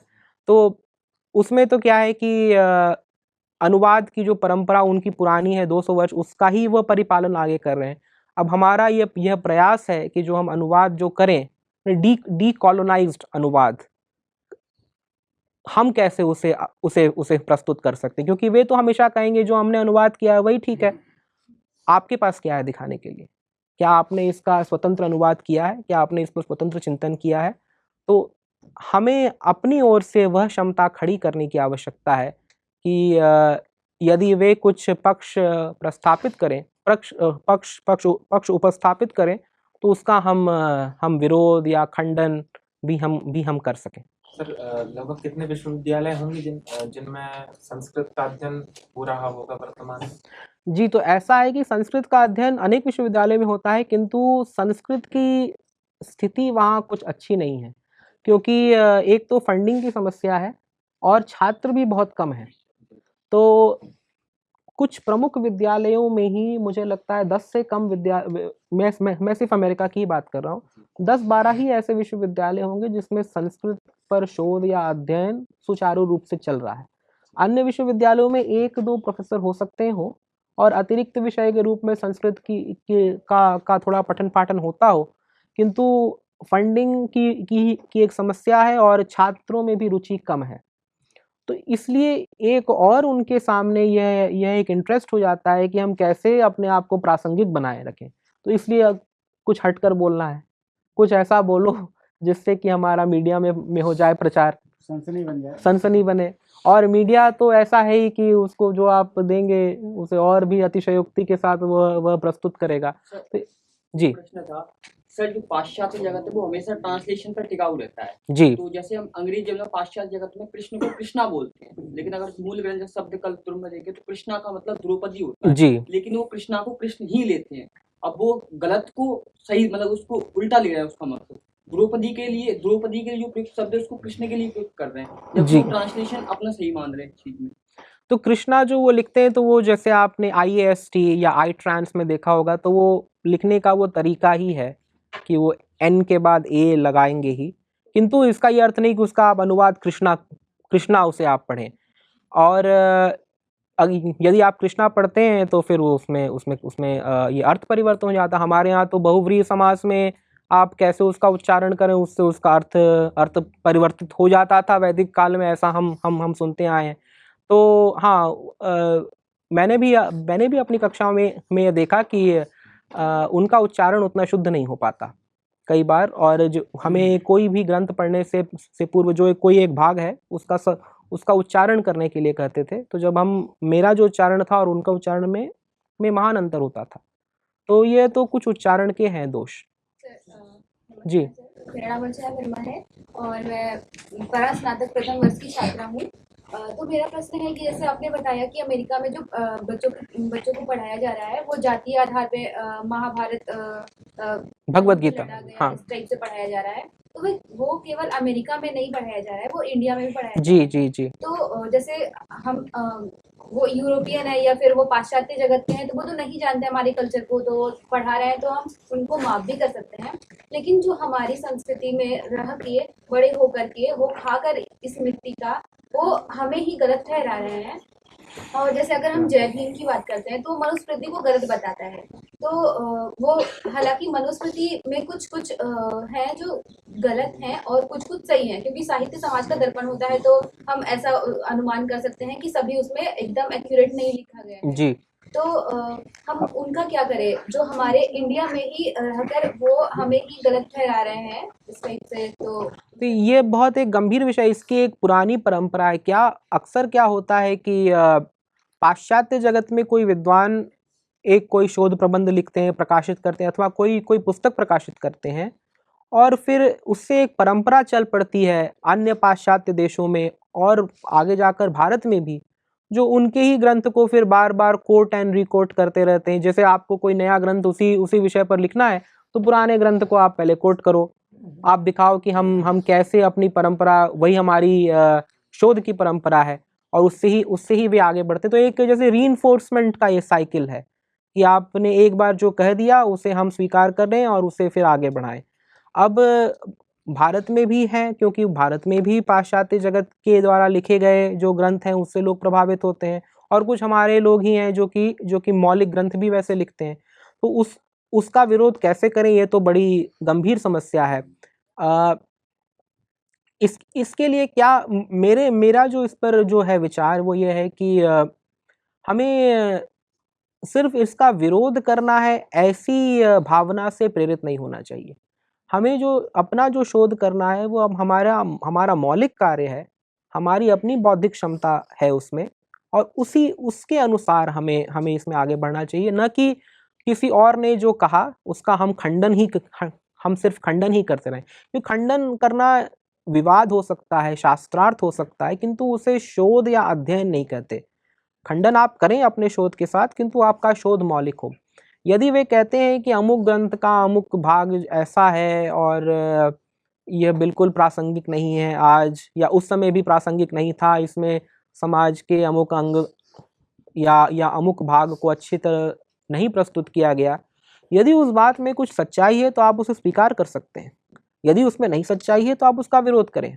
इसी संदर्भ में मैं जैसे यहाँ कह रहा था कि जो भी हमारे जो ग्रंथ जो आज हमारे सामने उपस्थित हैं उनकी अनेक पांडुलिपियाँ थीं, और उसमें कुछ ऐसे भी तत्व हैं जो कुछ पांडुलिपियों में हैं और कुछ में नहीं है। तो कुछ लोग उसमें प्रक्षिप्त भी हो सकते हैं, और यदि प्रक्षिप्त हैं तो हमें स्वीकार करने में हमें कोई समस्या नहीं होनी चाहिए। हम ये कह सकते हैं कि देखो इस क्षेत्र की पांडुलिपि में ऐसे श्लोक कुछ हैं, किंतु अन्य क्षेत्र में जो पांडुलिपियां हमें मिलती हैं उसमें ऐसे श्लोक नहीं पाए जाते। तो ऐसा हो सकता था कि मनुस्मृति या किसी और ग्रंथ में भी अलग अलग परंपराएं थीं प्राचीन काल में, और उस परंपरा का जैसे जैसे संवर्धन होता था वैसे वैसे उसमें श्लोक अथवा उसमें कोई और तत्व जुड़ते जाते थे। तो ये सारे जो ग्रंथ हैं ये एक समय लिख दिए गए प्राचीन काल में और जस के तस हैं और समाज में पूर्णतया लागू किए जाते थे, ये सत्य नहीं। ये ग्रंथ भी परिवर्तित होते थे कुछ हद तक, इसमें भी कुछ जोड़ा घटाया जाता था समाज की जो समस्या थी या जो सामाजिक संदर्भ था उसके अनुसार, और ये सब कुछ अक्षरशः पालित होते थे, यह भी सत्य नहीं। अक्षरशः यदि पालित हो, आज भी जो हमारा जो संविधान है अथवा जो न्यायिक प्रक्रिया है, CRPC IPC, क्या वो संपूर्ण देश में उसका अक्षरशः पालन होता है? ऐसा तो नहीं होता। तो इस प्रकार से इन ग्रंथों को हमें देखना चाहिए कि एक ग्रंथकार जो बड़े प्रतिष्ठित ग्रंथकार हैं उनकी यह विचारधारा है, संपूर्ण समाज में इसका पालन हो, या वे ग्रंथ वैसे ही हो जैसे हमें आज मिल रहे हैं, ये आवश्यक नहीं। अच्छा, एक बात ये पूछनी थी, चर्चा बच्चे कर रहे हैं। एक बच्चे ने मेरे से पूछा था, जैसे भारत के विद्वान वहाँ जाते हैं जी, जैसे माधव देश पांडे जैसे लोग हैं, इन्होंने पूरा जीवन खपा दिया, संस्कृत के यहीं के भारत के ही पढ़े हुए, भारत से ही बिल्कुल पढ़ करके गए, उन्होंने वहाँ से अध्ययन नहीं किया और वो पूरा जीवन वहाँ अपना जीवन बिताते हैं। तो वो जब वो संस्कृत पढ़ाते हैं तो वो किस तरह से संस्कृत पढ़ाते हैं? क्या वहाँ के लोगों से प्रभावित होकर पढ़ाते हैं या यहाँ का जो पढ़ा हुआ विषय है उसको ही पढ़ाते हैं वहाँ पर? जी जी जी, इस पर मैं ये कहूँगा कि मैंने माधव जी से भी मैंने बात की और अन्य भी भारतीय मूल के जो विद्वान हैं वहाँ, मैंने प्रायः यह देखा है कि भारतीय मूल के जो विद्वान होते हैं वो इन सब विवादास्पद विषयों से वो भिन्न रहते हैं। उनका गहन शोध में उनकी अतिरिक्त रुचि होती है। जैसे ये है तो ये पाणिनीय व्याकरण पर ही इनका संपूर्ण कार्य है। ये जो विवाद के जो बातें हैं, महाभारत का अनुवाद कुछ ऐसे कर दिया अथवा वेदों का अनुवाद कुछ ऐसे कर दिया, इन विवाद के तत्वों में ये प्रायः नहीं पढ़ते, किंतु वस्तुस्थिति यही है कि वहाँ अनुवाद के माध्यम से ही ये भी पढ़ाते हैं। पाणिनीय व्याकरण भी जो पढ़ाएंगे वो अंग्रेजी के माध्यम से वो पढ़ाएंगे, जबकि हम सब जानते हैं कि अंग्रेजी जो है वह संस्कृत के समक्ष तो व्याकरण की दृष्टि से तो बहुत पीछे है, किंतु जो भी पढ़ाएंगे व्याकरण के तत्व वे अंग्रेजी के ही माध्यम से वे पढ़ाएंगे, और जब तक अंग्रेजी के माध्यम से नहीं पढ़ाएंगे तब तक वह ग्राह्य नहीं माने जाते वहाँ पर। तो यह एक दुविधा है, एक विडंबना है कि जो भारतीय मूल के भी विद्वान हैं वहाँ पर वो भी पाश्चात्य पद्धति के अनुसार अंग्रेजी के माध्यम से ही पढ़ाते हैं, क्योंकि उसी माध्यम में पढ़ने वाले छात्र हैं वहाँ। सर मेरा नाम विष्णु द्विवेदी है और मैं एमए फर्स्ट ईयर का छात्र हूँ। जैसा कि मैंने आपके अभी वक्तव्य से पता चला मुझे कि भारत की अपेक्षा अमेरिका जैसे देशों में बहुत ही अच्छा शोध होता है। आपने जैसा भी बताया कि भारत की अपेक्षा अमेरिका में बहुत अच्छा शोध होता है। तो भारत में गुरुओं की आधिक्यता है, जो उस संस्कृति में निष्णात है, तत्शास्त्र निष्णात है, ऐसे गुरुओं की आधिक्यता है जी। और परंपरा की भी आधिक्यता है, और विदेश में ये इस चीज का अभाव है। तो फिर किस प्रकार से वहाँ मतलब ऐसा क्या विशेषता है जो वहाँ विशिष्ट शोध हो जाता है? ऐसा मेरा जी, ये बड़ा अच्छा प्रश्न है। ये तो जैसा मैंने पहले कहा था कि शोध वहाँ अधिक उत्कृष्ट होता है, किंतु अध्ययन या शिक्षा हमारे यहाँ बहुत सुदृढ़ है। जो भारत से जो विद्वान निकलते हैं व्याकरण के, दर्शन के, भारतीय दर्शन के, वे वहाँ की किसी भी विद्वान से वे टक्कर ले सकते हैं, किंतु जो शोध, जो आउटपुट जो वो प्रोड्यूस करते हैं उसकी मात्रा वहाँ कहीं अधिक है। यह भी सत्य है कि जो सारे जो प्रतिष्ठित अंतर्राष्ट्रीय जगत में जो प्रतिष्ठित जो सारे जर्नल्स हैं वो सारे उनके ही वश में हैं। तो वो जो एडिटर हैं वो भी वही हैं, जो लिखने वाले भी वही हैं, जो उसमें सबमिशन देते हैं वे भी वही हैं। तो एक दूसरे का वो अपना छापते हैं, एक दूसरे का वो महिमा मंडन करते रहते हैं। तो अच्छा, वहाँ के शोधों में तुलनात्मकता या समीक्षणात्मकता ऐसा कुछ नहीं होता है? समीक्षा बिल्कुल होता है, तुलना होती है। हाँ, तो वो तुलना कैसे करते हैं? भारतीय जो शोध हैं उनकी तुलना कभी करते हैं क्या पाश्चात्य के देश? हाँ, तो ये बात है कि जो भारतीय, जो वर्तमान काल में जो प्रकाशित भारतीय शोध हैं, बहुत कम ही वहाँ ऐसे स्तर पर वो पहुंच पाता है जिसका वो अवलोकन करें। वे जो समीक्षा करते हैं, जैसे आपने कहा कि वो शोध इतना अच्छा क्यों करते हैं, एक तो वो समय अधिक देते हैं, दूसरा वो सब कुछ पढ़ने का वो प्रयास नहीं करते। भारत में जो भी हमारी जो शिक्षा पद्धति है, और ये भी एक अलग स्वतंत्र विचारधारा के अनुसार ये भी सही है, हमारे यहाँ सभी विषयों पर समान कमांड एक बार हो जाए उसके बाद लोग शोध करते हैं। वहाँ ऐसा नहीं। जो एक है, यदि उन्होंने न्याय पर ही उन्होंने शोध किया तो वो और कुछ पढ़ेंगे ही नहीं, वो सिर्फ उसी में ही 10 वर्ष लगा देंगे। यहाँ भी ऐसा होता है, किंतु लेकिन उस स्तर तक पहुँचने से पूर्व आप अनेक विषयों का आप अध्ययन करते हैं, आप व्याकरण भी पढ़ते हैं, मीमांसा भी पढ़ते हैं, जो कि कुछ आवश्यक भी है, किंतु वहाँ पर किसी एक विषय में घुसकर उसका गंभीर चिंतन करने की जो शक्ति है वह अधिक है। एक और कार्य वो ये करते हैं कि चूंकि वो पाश्चात्य जगत में उनके जो परंपरा है वो प्लेटो, एरिस्टोटल, इससे वे प्रभावित रहते हैं, और जैसे ही हम कुछ अपना पक्ष उपस्थित करें कि न्याय दर्शन में कुछ ऐसा होता है, तुरंत उसकी वो समीक्षा अपने प्राचीन दर्शन के अनुसार वे कर सकते हैं। तो इस प्रकार तुलनात्मक समीक्षा वे अधिक कर पाते हैं, जबकि हमारे पास वह परंपरा नहीं। प्लेटो, एरिस्टोटल पढ़ते हैं लोग यहाँ भी, किंतु जितनी जल्दी या जितनी गहराई में उतरकर वे ऐसी समीक्षा कर पाते हैं, वैसा हमारे कुछ विद्वान नहीं कर पाते। तो ये भी एक कारण हो सकता है। सर, अगर वो मानते ही नहीं है तो फिर हम कैसे मान ले कि उनका रिसर्च अच्छा होगा? वो हमारी चीज को मान ही नहीं रहे हैं। जी जी जी। कैसे मान? नहीं तो ये तो हमारे भी कुछ विद्वान स्वीकार करते हैं कि उनका रिसर्च अच्छा है, हमारे यहाँ तो ये परंपरा रही है कि अगर आपका अच्छा चीज है तो हम इस चीज को स्वीकार करते हैं। हैं। लेकिन हमारे आप ही ने कह रहे हो कि हम प्रबंध देते हैं, वो मानते ही नहीं। तो जब वो मान ही नहीं रहे तो हम कैसे स्वीकार कर लें कि वो अच्छा रिसर्च कर रहे हैं? जी जी, अनेक भारतीय विद्वान भी हैं जो पाश्चात्य जगत में प्रकाशित शोध को वो स्वीकार करते हैं, उस पर वो आगे कार्य भी करते हैं, पढ़ते पढ़ाते उनके साथ संप्रेषण करते हैं, ये भी होता है। किंतु ये आपका कहना सत्य है कि हमारे द्वारा प्रकाशित अनेक शोध कार्य ऐसे हैं, अनेक ऐसे जिनका अवलोकन वे नहीं करते। कुछ उसमें भाषा का अंतर हो सकता है, कुछ संप्रेषण में कुछ कठिनाई हो सकती है, और कुछ उनका अपना ये व्यक्तिगत पक्षपात भी हो सकता है कि ये भारत से आया है तो हो सकता है ये हमारे अनुरूप नहीं हो, या हमारे बराबर नहीं हो, ऐसा उनका कुछ पूर्वाग्रह भी होता है। तब तो सर ये कहना तो एकदम गलत है कि वो अच्छा रिसर्चर है। देखिए अच्छा रिसर्चर दूसरे को सुनता जरूर, जी जी जी, ये तो मानना चाहिए। तो वे जैसे मैं इसमें कह रहा था कि कोई एक सब्जेक्ट हो जिसका बहुत सीमित दायरा हो, उस सब्जेक्ट पर वो सब कुछ पढ़ते हैं। अब यदि भारत का कोई ग्रंथ प्रकाशित होकर उनके सामने नहीं है या उन्हें उपलब्ध नहीं हुआ तो वो उसको नहीं पढ़ पाएंगे। ये एक बात है। उनके अनुसार जो सब कुछ की जो परिभाषा है, जो हमारे पास जो उपलब्ध है, या हमारी परंपरा में जो उपलब्ध है, या जो भारत से भी आया है वो हमारे पास उपलब्ध है। तो ये बड़ा एक विचारणीय बात आपने कहा है कि हमारे पास जो जर्नल्स जो हैं भारत में, इंडियन फिलॉसफी जर्नल है और भी अनेक जर्नल्स हमारे भारत में भी प्रकाशित होते हैं, कैसे इनकी प्रासंगिकता और सर्वग्राह्यता हम बढ़ाएं कि विदेशों में भी इन जर्नल्स को उतना ही महत्व दिया जाए। और जर्नल्स के लिए एक जो स्कोर होता है, इम्पैक्ट फैक्टर, आपने सुना होगा, एक वो ऑनलाइन आपको ये मिल जाएगा। इम्पैक्ट फैक्टर हर एक जर्नल का एक कैलकुलेशन होता है, और जितना इम्पैक्ट फैक्टर हाई होता है उतना ही उस जर्नल को प्रतिष्ठा मिलती है।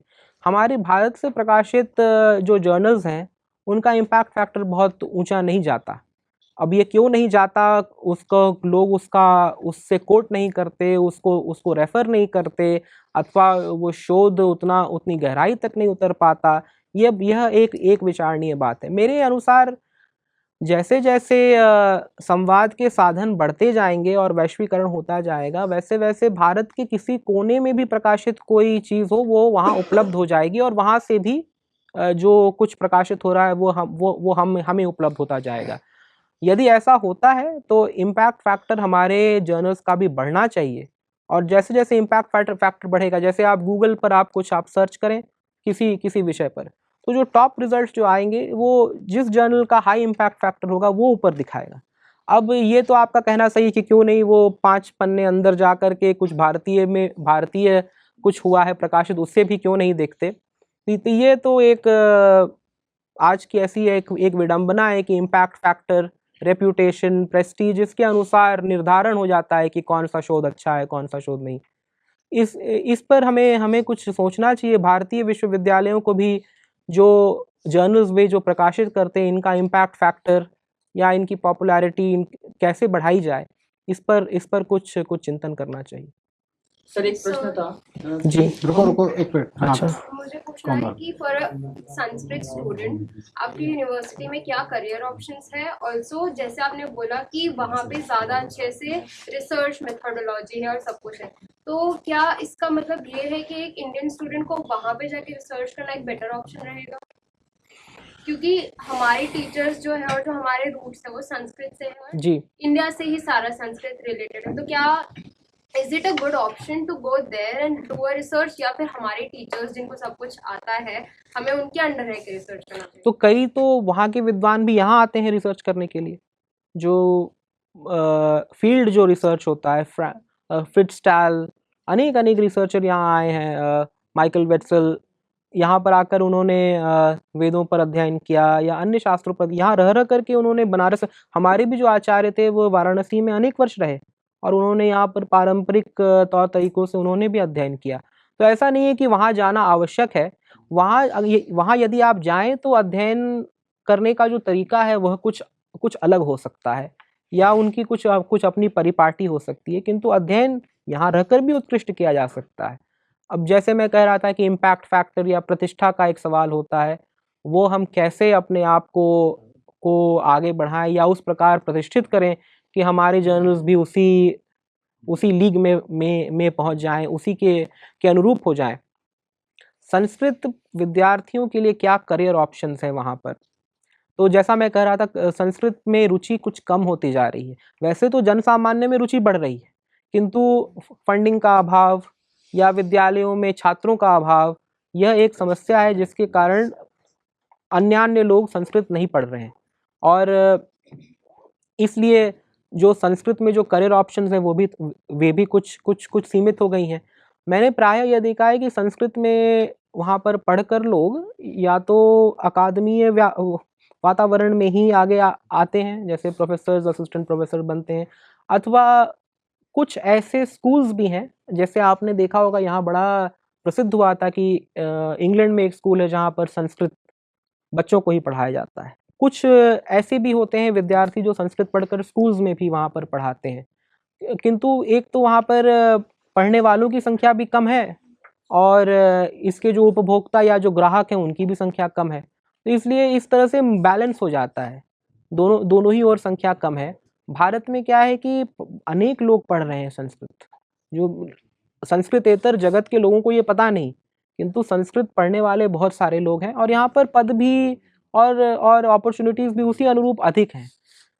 किंतु किसी भी प्राचीन भाषा में जो जॉब्स के जो मुख्य साधन है वो अकादमीय वातावरण में ही होते हैं। किंतु इसके अतिरिक्त जैसे आप पैरेलल ट्रांसलेशंस लोग करते हैं। संस्कृत से संबंधित आप अन्य क्षेत्रों में आप जा सकते हैं। लिंग्विस्टिक्स का ही एक क्षेत्र है। इससे संबंधित लॉजिक, फिलॉसफी, मैथमेटिक्स, ये सारे भी हैं क्षेत्र, और उसमें भी यदि आप संस्कृत के कुछ तत्वों को आप प्रस्तुत करें तो उसमें भी आप अपना एक स्वतंत्र मार्ग बना सकते हैं। विश्वविद्यालय में किस प्रकार से संस्कृत का अध्ययन हो रहा है? जैसे department of south Asian studies के नाम से हो रहा है, या फिर डिपार्टमेंट ऑफ इंडोलॉजी के नाम से हो रहा है, या फिर डिपार्टमेंट ऑफ संस्कृत के नाम से हो रहा है? जी, यह भी एक बहुत अच्छा प्रश्न है कि जो नाम हम चुनते हैं उस नाम के साथ साथ कुछ पूर्वाग्रह भी आते हैं। तो जैसे हार्वर्ड में पहले डिपार्टमेंट था डिपार्टमेंट ऑफ संस्कृत, उसका नाम इन्होंने परिवर्तित करके department of south Asian studies कर दिया। अब ये तो लोग आप जानते होंगे कि इंडियन वर्सेस साउथ एशियन, यह एक बड़ा प्रकल्प है कि जहाँ भी इंडियन था उसे हटा करके साउथ एशियन किया जाए। इसका कारण यह है कि जब आप इंडियन बोले तो एक भारतीय तस्वीर आपके सामने प्रस्तुत होती है, जब आप साउथ एशियन बोले तो अच्छा हम पाकिस्तान, बांग्लादेश, नेपाल, अन्य भी जो हमारे सारे जो हैं देश, उनको हम उसमें समाविष्ट करें। जबकि आप सोचें कि संस्कृत जो है वो तो मूलतः भारतीय वस्तु है। हाँ, उस समय पाकिस्तान, बांग्लादेश, तक्षशिला ये सब भी भारत के ही अंग थे। उस समय भारतीय सांस्कृतिक जो क्षेत्र था उसके अंदर ये सब समाविष्ट थे। तो ये एक बड़ा प्रकल्प है कि इसको साउथ एशियन कर दिया जाए। और मैंने देखा है कि कुछ सोशल मीडिया पर भी पाकिस्तान के जो विचारक हैं वो कहते हैं कि पाणिनि तो हमारे थे और पतंजलि हमारे थे, और जबकि वे संस्कृत न वो पढ़ते हैं न बोलते हैं और कहते हैं कि पाणिनि, पतंजलि, तक्षशिला ये सब कुछ हमारे। तो कोई सिर्फ एक स्थान से हो जाने के कारण आप उस परंपरा के संवाहक नहीं हो जाते। उस परंपरा को जब तक आप सीखें नहीं, जब तक उसका आप संवर्धन नहीं करें, तब तक वो परंपरा आपकी नहीं हो सकती। अधिकतर किस रूप में हो रहा है सर? तो पहले था कि डिपार्टमेंट ऑफ संस्कृत या डिपार्टमेंट ऑफ इंडोलॉजी, आज वो department of south Asian studies, department of Asian studies. और फिर उसमें ये हो जाता है कि संस्कृत तो एक है, संस्कृत के साथ साथ एक तरफ आप संस्कृत भी आप पढ़ रहे हैं और एक तरफ कोई ऐसी भाषा है जिसको बोलने वाले बहुत कम लोग हैं, दोनों बराबर हैं। यह एक उनका प्रकल्प रहता है कि संस्कृत तो एक अनेक भाषाओं के साथ संस्कृत भी, जबकि ये भारत में, और पहले तो वे भी स्वीकार करते थे कि भारत की अधिकतर भाषाओं के मूल में संस्कृत है। कुछ भाषाओं को यदि आप छोड़ दें तो अधिकतर भाषाओं के मूल में संस्कृत है। और संस्कृत की इसलिए जो प्रतिष्ठा है, ये कोई एक भाषा हो जिसमें सिर्फ 10,000 जिसके वक्ता हो, वो उस भाषा का भी अपना स्वतंत्र महत्व हो सकता है, किंतु संस्कृत में जो चिंतन परंपरा है उसके समकक्ष नहीं है वो। तो ये सारी चीज़ें हैं कि वो भाषा, जो छोटी भाषा little traditions versus great traditions, दोनों को हम कैसे बराबर कर दें, इसलिए इन नामों में भी परिवर्तन हो रहा है। हाँ चलिए कोमल। आपने अभी बताया कि मतलब जो वहाँ लेक्चरर्स होते हैं वो मैक्सिमम टाइम या तो क्रिश्चियनिटी को ही बिलोंग करते हैं या एथीस्ट होते हैं। जी जी जी। तो सर क्या यूरोपियन या अमेरिकन यूनिवर्सिटीज ने कभी ये कोशिश नहीं की कि वो इंडियन स्कॉलर्स को भी वहाँ एज लेक्चरर अपॉइंट करे या गेस्ट लेक्चरर्स उनके भी वो ऑर्गेनाइज करवाएं? जी, ये बहुत महत्वपूर्ण बात है। आज आपने राजीव मल्होत्रा जी का नाम सुना होगा, जो इन्फिनिटी फाउंडेशन के हैं। जब आज से कुछ वर्ष पहले जब इतनी प्रसिद्धि नहीं हुई थी इन्फिनिटी फाउंडेशन की, उस समय से इन्फिनिटी फाउंडेशन ने यह कार्य शुरू किया है कि वहाँ के विश्वविद्यालयों में वे चेयर्स क्रिएट करें। उसके लिए इंडाउमेंट देना पड़ता है। कोई प्रतिष्ठित भारतीय औद्योगिक संस्थान हो या कोई भी ऐसे डोनर हो जिनकी सहायता से वे चेयर्स क्रिएट करें, और उस चेयर्स के साथ साथ ये राइडर लगा दें, क्लॉज लगा दें कि इसमें परंपरागत रूप से पढ़े हुए विद्वान ही इसमें आएंगे। इसमें उन्हें मिश्रित सफलता ही मिली है, क्योंकि एक तो कुछ डोनर्स का भी अभाव है इन चेयर्स को क्रिएट करने के लिए, और दूसरा ये है कि वहाँ पर यदि आप धन देकर ऐसे चेयर्स क्रिएट करते हैं तो विश्वविद्यालय हमें हमेशा कहेगा कि हम उन्हीं लोगों का इस पर चुनाव करेंगे जो हमारी दृष्टि में जो प्रतिष्ठित हों। तो आपने धन दे दिया, आपने चेयर बना दिया, किंतु चुनाव की जो प्रक्रिया है वो फिर भी उनके हाथों में है। आप एक राइडर, एक क्लॉज लगा सकते हैं, उसके अधिक आप नहीं कुछ कर सकते। तो इसका समाधान मेरे विचार में यही है कि जैसे जैसे हमारे शोधकर्ताओं की संख्या बढ़ती जाएगी और उनकी संख्या कुछ इसमें कम होती जाएगी, वैसे वैसे इन चेयर्स पर भी हमारे जो परंपरा से या हमारी ये आवश्यक नहीं कि वे परंपरा से ही पढ़े हों, लेकिन भारतीय चिंतन के प्रति पक्षपात नहीं करते हों, ऐसे लोगों को उसमें अपॉइंट किया जाएगा। जब भारत संस्कृत का यूरोप के साथ संबंध हुआ, संस्कृत का वो शुरू हुआ 1784 से। उसके पहले भी था, थोड़ा संपर्क था, लेकिन 1784 के साथ जब यूरोप में संस्कृत का प्रचार प्रसार हुआ तो यूरोप के विश्वविद्यालयों में संस्कृत का अध्ययन प्रारंभ हुआ, और बड़ी ऐसी भावना के साथ कि इतनी उत्कृष्ट भाषा, इतना उत्कृष्ट साहित्य, क्रोएशिया जैसा छोटा देश जो अभी अर्जेंटीना जीता और क्रोएशिया का दूसरा नंबर था, 34 लाख की जन आबादी है वहाँ की, तो वहाँ संस्कृत का पहला चेयर शुरू हुआ। ऐसे यूरोप के विभिन्न देशों में संस्कृत का अध्ययन शुरू हुआ। ऑक्सफोर्ड यूनिवर्सिटी में बोडेन चेयर शुरू हुआ। बोडेन कौन थे? तो बोडेन एक सैनिक अधिकारी थे भारत में। उन्होंने अपनी पूरी संपत्ति उस बोडेन चेयर के लिए समर्पित किया और एक चेयर बनाया वहाँ कि संस्कृत का अध्ययन होगा। और उसके पहले प्रोफेसर थे एच.एच. विल्सन। एच.एच. विल्सन ने उन्होंने पुराणों का पर अध्ययन किया, बड़ा उन्होंने अपना जीवन लगाया। यद्यपि वो बाय प्रोफेशन सर्जन थे, कैम्ब्रिज यूनिवर्सिटी में मेडिकल साइंस पढ़ा था, सर्जन थे, लेकिन वो पुराण के अध्ययन अध्यापन में लगे और विष्णु पुराण का ट्रांसलेशन किया।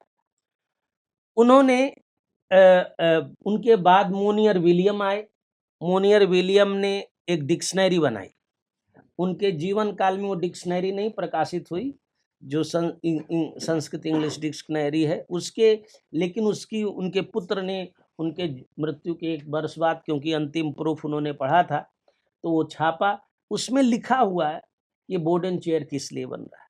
बोडेन चेयर इसलिए बन रहा है, उन्होंने कहा जिस प्रकार से क्रिश्चियनिटी के प्रचार प्रसार के लिए विल्सन जी ने कार्य किया, हम भी उसी तरह से काम करेंगे। और बनाया क्या? डिक्शनरी। डिक्शनरी कैसे क्रिश्चियनिटी के प्रचार प्रसार के लिए सफल होगी? तो उन्होंने कहा कि भारत में क्रिश्चियनिटी का प्रचार प्रसार तब तक नहीं हो सकता जब तक उसके ग्रंथ संस्कृत में न हो, और संस्कृत में ईसाई धर्म की किताबें प्रकाशित करने के लिए ये डिक्शनरी महत्वपूर्ण भूमिका निभाई। तो इस प्रकार ऐसे उद्देश्यों को लेकर के कि एक तरफ से धार्मिक उद्देश्य थे, किसी के एकदम शुद्ध अध्ययन के उद्देश्य थे कि संस्कृत इतनी उत्कृष्ट भाषा है, इतना उत्कृष्ट साहित्य है, उसको पढ़ा जाना चाहिए। तो भिन्न भिन्न देशों में भिन्न भिन्न उद्देश्य लेकर के लोगों ने काम किया। अमेरिका में बाद में शुरू हुआ, लेकिन अमेरिका में भी अध्ययन की हार्वर्ड में हार्वर्ड ओरिएंटल सीरीज एक लंबा अभी भी चल रहा वो सीरीज जी। और एक अच्छा ग्रंथों का ट्रांसलेशन हुआ वहाँ। जैसे मैक्स मुलर ने शुरू किया sacred book of the east, लगभग 50 किताबें उन्होंने एडिट की अपने जीवन काल में, पूरा जीवन समर्पित किया। तो इस प्रकार से यूरोप में विभिन्न लोग थे जो अपना जीवन लगाए या कुछ धार्मिक उद्देश्य रहे उनके, लेकिन बहुत काम किया, समर्पित किया जीवन। ये मैक्स मुलर लिखते हैं what can India teach us, जो उनके लेक्चर हैं उसमें उन्होंने लिखा कि हम भी यदि लंदन में दूसरी भाषा पढ़े होते तो हमारा बड़ा सम्मान होता। हमसे कम माने कुछ दूसरा जानने वाले रॉयल एशियाटिक सोसाइटी के सदस्य हैं, हम लोगों को मौका नहीं मिल रहा क्योंकि हम ऐसा विषय पढ़ रहे हैं, ऐसे विषय में काम कर रहे हैं। तो हमेशा से ऐसे विषयों के अध्ययन अध्यापन में जो आचार्य दूसरे विषय में जीवन लगाए उससे कम समय और जीवन लगाए दूसरे विद्वानों का बड़ा सम्मान हुआ। ये उनके मन में रहता रहा, आज भी है कि उनको अधिक धन, अधिक उतना ही परिश्रम करके जो पाणिनि को समझ लिया, वो दुनिया की कौन ऐसी चीज, ऐसा कठिन चीज है जिसको न समझ पाए, तो समझ सकते। लेकिन एक उत्साह के साथ, एक लक्ष्य के साथ हम अपने देश भर के, दुनिया भर के लोग लगते। लेकिन संस्कृत से इतर फील्ड में, जैसे इतिहास के क्षेत्र में, क्योंकि वहाँ धर्म, इतिहास, कल्चर, दर्शन, ये सब हमारे यहाँ जैसे सब समन्वित है, वहाँ भी समन्वित है। तो जब उनको पढ़ते हैं, बाद में उनका उद्देश्य थोड़ा बदला, क्योंकि जैसे भारत को किस दृष्टि से देखा जाए। अब देखिए महाभारत ही है, महाभारत को इतिहासकार हिस्टोरिकल टेक्स्ट नहीं मानते। तो पहले इतिहास जो पॉलिटिकल थियरी, पॉलिटिकल विषय ही इतिहास के विषय होते थे, पॉलिटिकल हिस्ट्री होती। बाद में सोशल हिस्ट्री भी हिस्ट्री का विषय हुआ। तो ये सारा जो झगड़ा है इंटरप्रिटेशन का, वो हिस्ट्री से लेकर है। तो जब महाभारत में द्रौपदी और ये पांडव, ये हिस्टोरिकल नहीं है, ऐतिहासिक नहीं। इतिहास में न वो जगह देते हैं, न हमारे यहाँ उनसे ट्रेंड हिस्टोरियन जगह देते हैं। लेकिन द्रौपदी हुई थी, ये हिस्टोरिकल फैक्ट। द्रौपदी के साथ गलत व्यवहार हुआ, ये हिस्टोरिकल फैक्ट। रामायण नहीं हुआ, लेकिन सीता का परित्याग हिस्टोरिकल फैक्ट है। तो ऐसे उनके जो विचार है, लक्ष्य, उन लक्ष्यों के लिए इस तरह का इंटरप्रिटेशन क्यों करना? तो उनको भारत को नीचा दिखा, उनके भारत की समस्या, साउथ एशिया की समस्या और अब तो दुनिया की समस्या के लिए भारत ही दोषी है। भारत की किताबें दोषी हैं, भारत की संस्कृति, ऐसा उनका दृष्टिकोण। इसीलिए जब वो टेक्स्ट लेते हैं, उनका ज्यादा अध्ययन, जैसे आपने रिसर्च की बात की, about the text, about the author. सिद्धांत कौमुदी पर एक अमेरिका से विद्वान आएगा, अबाउट द टेक्स्ट इतना जानता होगा, लेकिन मुनित्रयम नमस्कृत्य की को परिभाषित नहीं कर सकते, क्योंकि अबाउट द टेक्स्ट उनका जो ज्ञान है, जो उनका सर्वेक्षण है, रिव्यू है, वो ज्यादा है।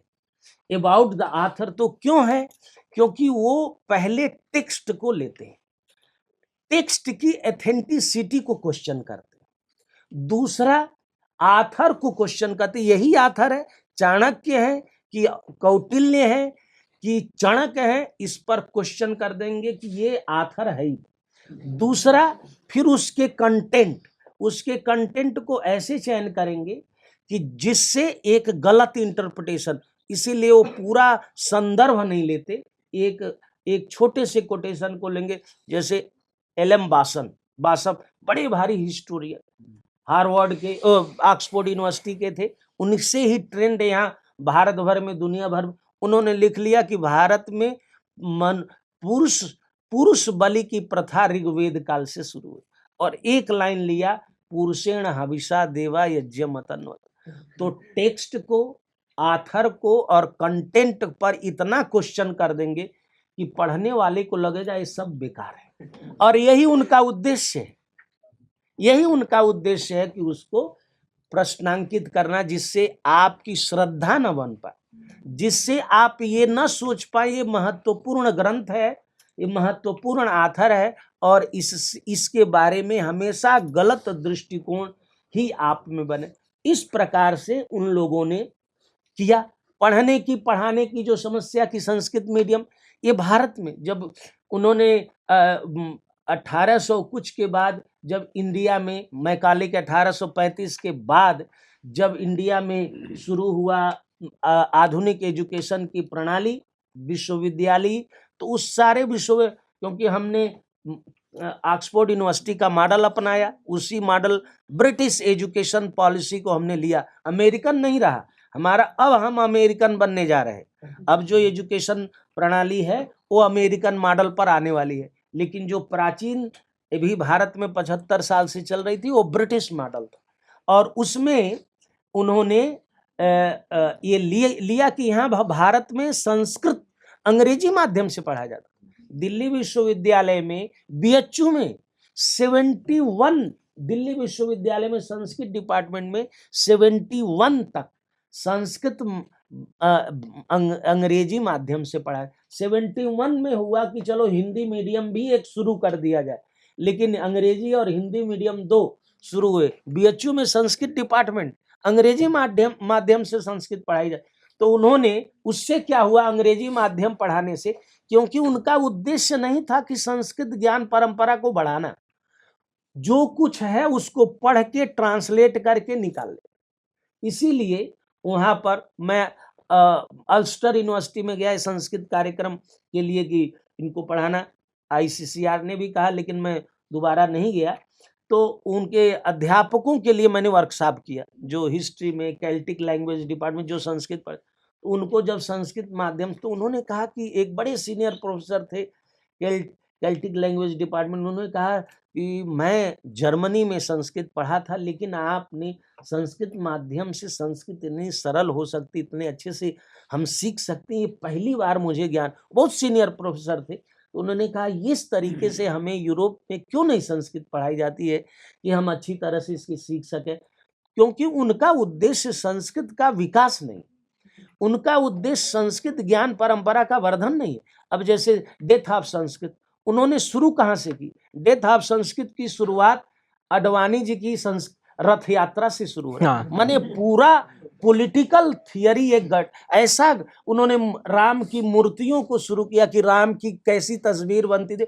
माने वो एक विद्वान लगी नहीं रहे, एक पॉलिटिकल थिंकर की तरह पॉलिटिक्स कर रहे। तो वो उस तरह के इन सारे चीजों को पढ़ने के, अब ये है कि स्वतंत्रता, वो जो चाहे वो कह सकते हैं, पढ़ सकते हैं, लेकिन हमें इसमें घबराने की जरूरत नहीं है, क्योंकि वो उनका विश्वविद्यालय, वो जाने। अब जैसे शोध लेख की बात, शोध लेख क्यों लिखना, क्यों इतना रिसर्च करना? यहाँ विद्वान तब लिखता था जब उसे कुछ कहने के लिए बात होती थी, नई बात हो, नया कुछ हो, तब तो हम लिखें। वहाँ ये उनको नया हो या ना हो, असिस्टेंट प्रोफेसर है, 5 रिसर्च पेपर रिव्यूड जर्नल में छपे नहीं तो उनका प्रमोशन नहीं होना है, उनका एक्सटेंशन नहीं होना है, तो उनको किताब लिखना, पेपर लिखना मजबूरी। अब हमारे भी आ रहा है कि आप इतने पेपर नहीं लिखेंगे, तो लिख रहे हैं, रोज पेपर पत्रिकाएं छप रही हैं और फटाफट लेख, 1 महीने में 50 लेख छप जाएंगे। अब इस बार हमारा 3रा नंबर आया है दुनिया भर में लेख लिखने का रिसर्चेज में हम, क्योंकि हम लोग किसी से कम थोड़ी हैं, क्योंकि हम दुनिया का टफेस्ट एग्जाम IIT है, जहाँ यहाँ 17 लाख बच्चे पढ़ते, इन एग्जाम देते।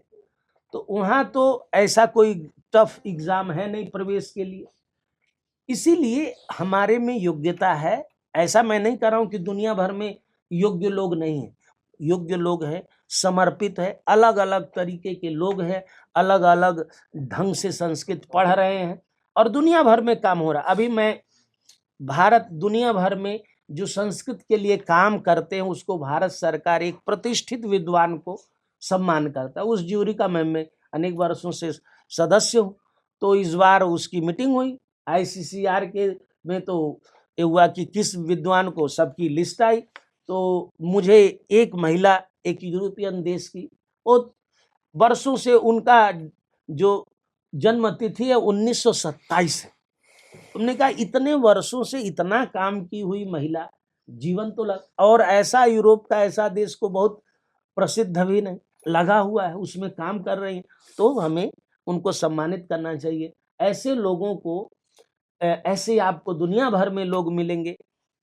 अनिकेत जी तो भारतीय हैं, इन ऐसे भारतीय मान लीजिए संस्कृत में नहीं रहते तो भी संस्कृत के प्रति रुचि रहती, तो बेंडी डोनिगर जैसे लोगों को देखते कि अरे देखो संस्कृत के लिए अपना इतना जीवन लगा दे, तो इनको मन में दुख होता कि मैं तो कुछ किया नहीं, भारतीय हो गए तो चलो इन्हीं का सहयोग कर दे, तो धन दे देते कि लीजिए आप हमारी तरफ से आपको ये धन है, ये सोच के कि भाई हम तो संस्कृत की सेवा कर रहे हैं। और रिसर्च वो क्या कर रहे हैं इनको नहीं पता, क्योंकि उनके रिसर्च से इसका लेना देना नहीं, इतना ही जान रहे हैं कि ये संस्कृत पढ़ रहे हैं तो बहुत अच्छा काम कर रहे हैं, तो ये तो संस्कृत पढ़ रहे। ऐसे भारतीय लोग जो वहाँ संपन्न हैं उनके मन में रहता है कि मैं नहीं पढ़ पाया, तो जो लोग संस्कृत का काम कर रहे हैं उनके लिए धन उपलब्ध कराए। मैं मॉन्ट्रियल गया, शर्मा जी वहाँ प्रोफेसर हैं, क्या नाम विश्वविद्यालय का, मॉन्ट्रियल में जो मैकगिल विश्वविद्यालय, वहाँ मैं गया तो वहाँ के शर्मा जी संस्कृत भाषा में बोलते हैं, वो कंपैरेटिव रिलीजन के हैं, हार्वर्ड में भी वो कुछ दिन पढ़ाए। तो अभी वो कह रहे थे कि संस्कृत कैसे इंडिया में आए कोरोना के जस्ट, तो उनकी अब वो लगभग 85 साल के हो गए और उनकी श्रीमती कनाडा की ही हैं, वो भी लगभग 80 साल की। दोनों लोग इंडिया इंटरनेशनल सेंटर में थे, मुझे भी कहे कि आइए आपके साथ चर्चा करनी बात। तो उन्होंने यही प्रश्न था कि संस्कृत की ज्ञान परंपरा को कैसे बचाया जाए। दुनिया भर में तो देखो उन्होंने अमेरिका भी देख लिया, कनाडा भी देख लिया, वो IS थे, सेंट स्टीफन से पढ़े थे, IS थे, IS की नौकरी छोड़ करके वो एकेडमिक्स में गए। तो उन्होंने कहा कि हम लोग ऐसा फंड तैयार करें कि जिसमें विद्यार्थी 10-50 एक शास्त्र में लगे और उनके लिए हम फंड निश्चित करें, क्योंकि फ्यूचर की ही सबसे बड़ी समस्या होती है कि इस क्षेत्र में हम पूरा लगे, आगे हम क्या करेंगे। तो एक फंड निश्चित कर दिया जाए, एक तो उनको यहाँ पढ़ें, विदेश में पढ़ें, हर जगह कैसे पढ़ा लिखा जाता है, कैसे शोध किया जाए, उसमें उनकी ट्रेनिंग हो, और फ्यूचर के लिए उनके लिए एक धन रख दिया जाए, जिससे तो यदि 100 विद्वान हम एक शास्त्र में तैयार कर दिए तो बहुत सारी योजनाएं कहे कि कैसे फंड होगा। तो उनकी श्रीमती जी ने कहा कि जो क्लाउड फंडिंग की योजना आजकल कर दीजिए, बहुत लोग उसमें क्लाउड फंडिंग में देंगे और एक योजना बनाई जाए। तो आज वही जरूरत है, चाहे हमें, अब तो दुनिया बहुत छोटी हो गई है, अब आपको पता है कि दुनिया में न्याय की कितने बड़े विद्वान, कितने व्याकरण के कितने, वहीं अमेरिका में जॉर्ज कार्डोना भी है, हमारे विश्वविद्यालय में, यहाँ उनको हम लोगों ने विजिटिंग प्रोफेसर बनाया और उन्होंने कहा कि हम संस्कृत माध्यम से पढ़ाएंगे। हमारे विद्यार्थी पीछे हट गए और बड़े सख्ती से ग्रेडिंग किया था, 3 महीने थे, बीच बीच में भी आते रहे। ब्रिस्की जी पोलैंड से नाट्य शास्त्र में उन्होंने काम किया था, भारत में राजदूत थे पोलैंड के, यहाँ हमारे विजिटिंग प्रोफेसर थे, वो भी आए थे, वो भी संस्कृत माध्यम से पढ़ाना। वो बारसावा यूनिवर्सिटी में संस्कृत के प्रोफेसर, और उन्होंने वहाँ भारत में राजदूत के रूप में जब तक रहे खूब काम किया संस्कृत का। वो अभी भी भारत सरकार ने उनको पद्मश्री इस बार दिया है, आए थे। ऐसे लोग दुनिया भर के, दुनिया के देशों में है जिनका पूरा जीवन संस्कृत। अब दुनिया में क्या, भारत में भी जॉर्ज कार्डोना जैसा संस्कृत ग्रामर का विद्वान नहीं। इतना इतना ज्ञान। मुझसे चर्चा हुई कि आजकल रिटायरमेंट के वहाँ, क्योंकि प्रोफेसर रिटायर्ड नहीं होता है, जब तक चाहे तब तक विश्वविद्यालय में आप पढ़ा सकते हैं। तो उन्होंने कहा कि हम लोगों ने, अच्छे दोस्तों ने एक क्लब बनाया हुआ है जिसमें हम लोग किसी न किसी किताब पर डिस्कशन रखते हैं। एक हफ्ते में, दूसरे हफ्ते कोई दूसरा, तीसरे, ये सब बूढ़े लोग हैं जो केवल जो काव्य शास्त्र विनोदे न कालो गच्छति धीमतां कर। तो अब सोचिए, संस्कृत के प्रोफेसर विद्वान, तो दृष्टियां भिन्न भिन्न है। जैसे अनिकेत जी ने कहा, अब पढ़ाने का ढंग, क्योंकि उनका अपना तरीका है। अब हम जब संस्कृत सिखाने की किताब अंग्रेजी देववाणी प्रवेशिका आरपी गोल्डमैन ने, उनकी पत्नी ने बनाया, बड़ी अच्छी किताब है। संस्कृत माध्यम से कोशिश किया उन्होंने, वो भी संस्कृत आते हैं, बोलने का प्रयास करते। तो शुरू होता है वर्णमाला से। हमारी संस्कृत सिखाने वाली किताब वर्णमाला से शुरू नहीं होती, क्योंकि उनको पहले पढ़ना है। फिर दूसरा लेसन होता है संधि, क्योंकि जब श्लोक पढ़ लिए तो तोड़ना है। हम संधि पहले नहीं पढ़ाते। तो पढ़ाने, संस्कृत सिखाने का ढंग, संस्कृत सीखने का ढंग विदेशी और भारतीय विद्यार्थियों का अलग अलग। यहाँ तो 80% शब्दावली से परिचित है सब विद्यार्थी जी। वहाँ तो एक भी शब्द नहीं जानते। एक क्रिया जाने, अब अगला कर्म ढूंढना है। तो इस प्रकार से तो हमें तो क्या है कि शांति निकेतन के जो संस्थापक थे रविंद्रनाथ टैगोर, उन्होंने कहा कि मुझे पहली बार पता चला कि ये जो हम ज्ञान अर्जित करेंगे इसका कहाँ कहाँ उपयोग करना है। तो कहाँ कहाँ करना? भू भुव स्व। तो हम लोग जो ये पढ़ लिख लेंगे, ये केवल यूपी बिहार में नहीं प्रचार प्रसार करना है, दुनिया भर। हमारा पहला डायस्पोरा ज्ञान के प्रचार के लिए दुनिया भर में गया। अब हम लोग नौकरी करने जा रहे हैं। पहले हम ज्ञान के प्रचार के लिए दुनिया के विभिन्न देशों में जाते थे। तो अब वही खूब अच्छा हमें विद्वान बनना है और अच्छा शोध करना है, अच्छा काम करना है। शोध की जो पांडुलिपियों का है, अब कहाँ से शुरू हुआ, क्रिटिकल एडिशन बाइबल से शुरू हो करके उनको, हमारे तो पूरे के टेक्स्ट याद थे। मैक्स मूलर से पूछा कि भाई वेद कितना पुराना, कहा लोग हमसे पूछते हैं वेद कितना पुराना है, तो कहा मैं कब से डेट इसका डेटिंग करूं, जब से ये पांडुलिपि मिली तब से, जब से छपी तब से। कहा इसका डेट हम डिसाइड नहीं। डेथ ऑफ संस्कृत, उनसे भी पूछा गया कि संस्कृत जीवित है कि नहीं, लोग बोलते हैं कि नहीं। तो उन्होंने कहा मैं क्या बताऊं, आज ही मुझे कलकत्ता से एक चिट्ठी आई है जो संस्कृत में आई, और संस्कृत में ये है कि 2 विद्वानों का शास्त्रार्थ होना है और कलकत्ता में होना है। एक महाराष्ट्र से आ रहे हैं, कलकत्ता के हैं, दोनों का शास्त्रार्थ संस्कृत में होगा। तो लोग समझते होंगे तभी तो संस्कृत में शास्त्रार्थ हो रहा है। और 2 संस्कृत की पत्रिकाएं हमारे पास आई हैं, तो हम क्या कहें संस्कृत। तो ये प्रश्न वो लोग करते रहते हैं।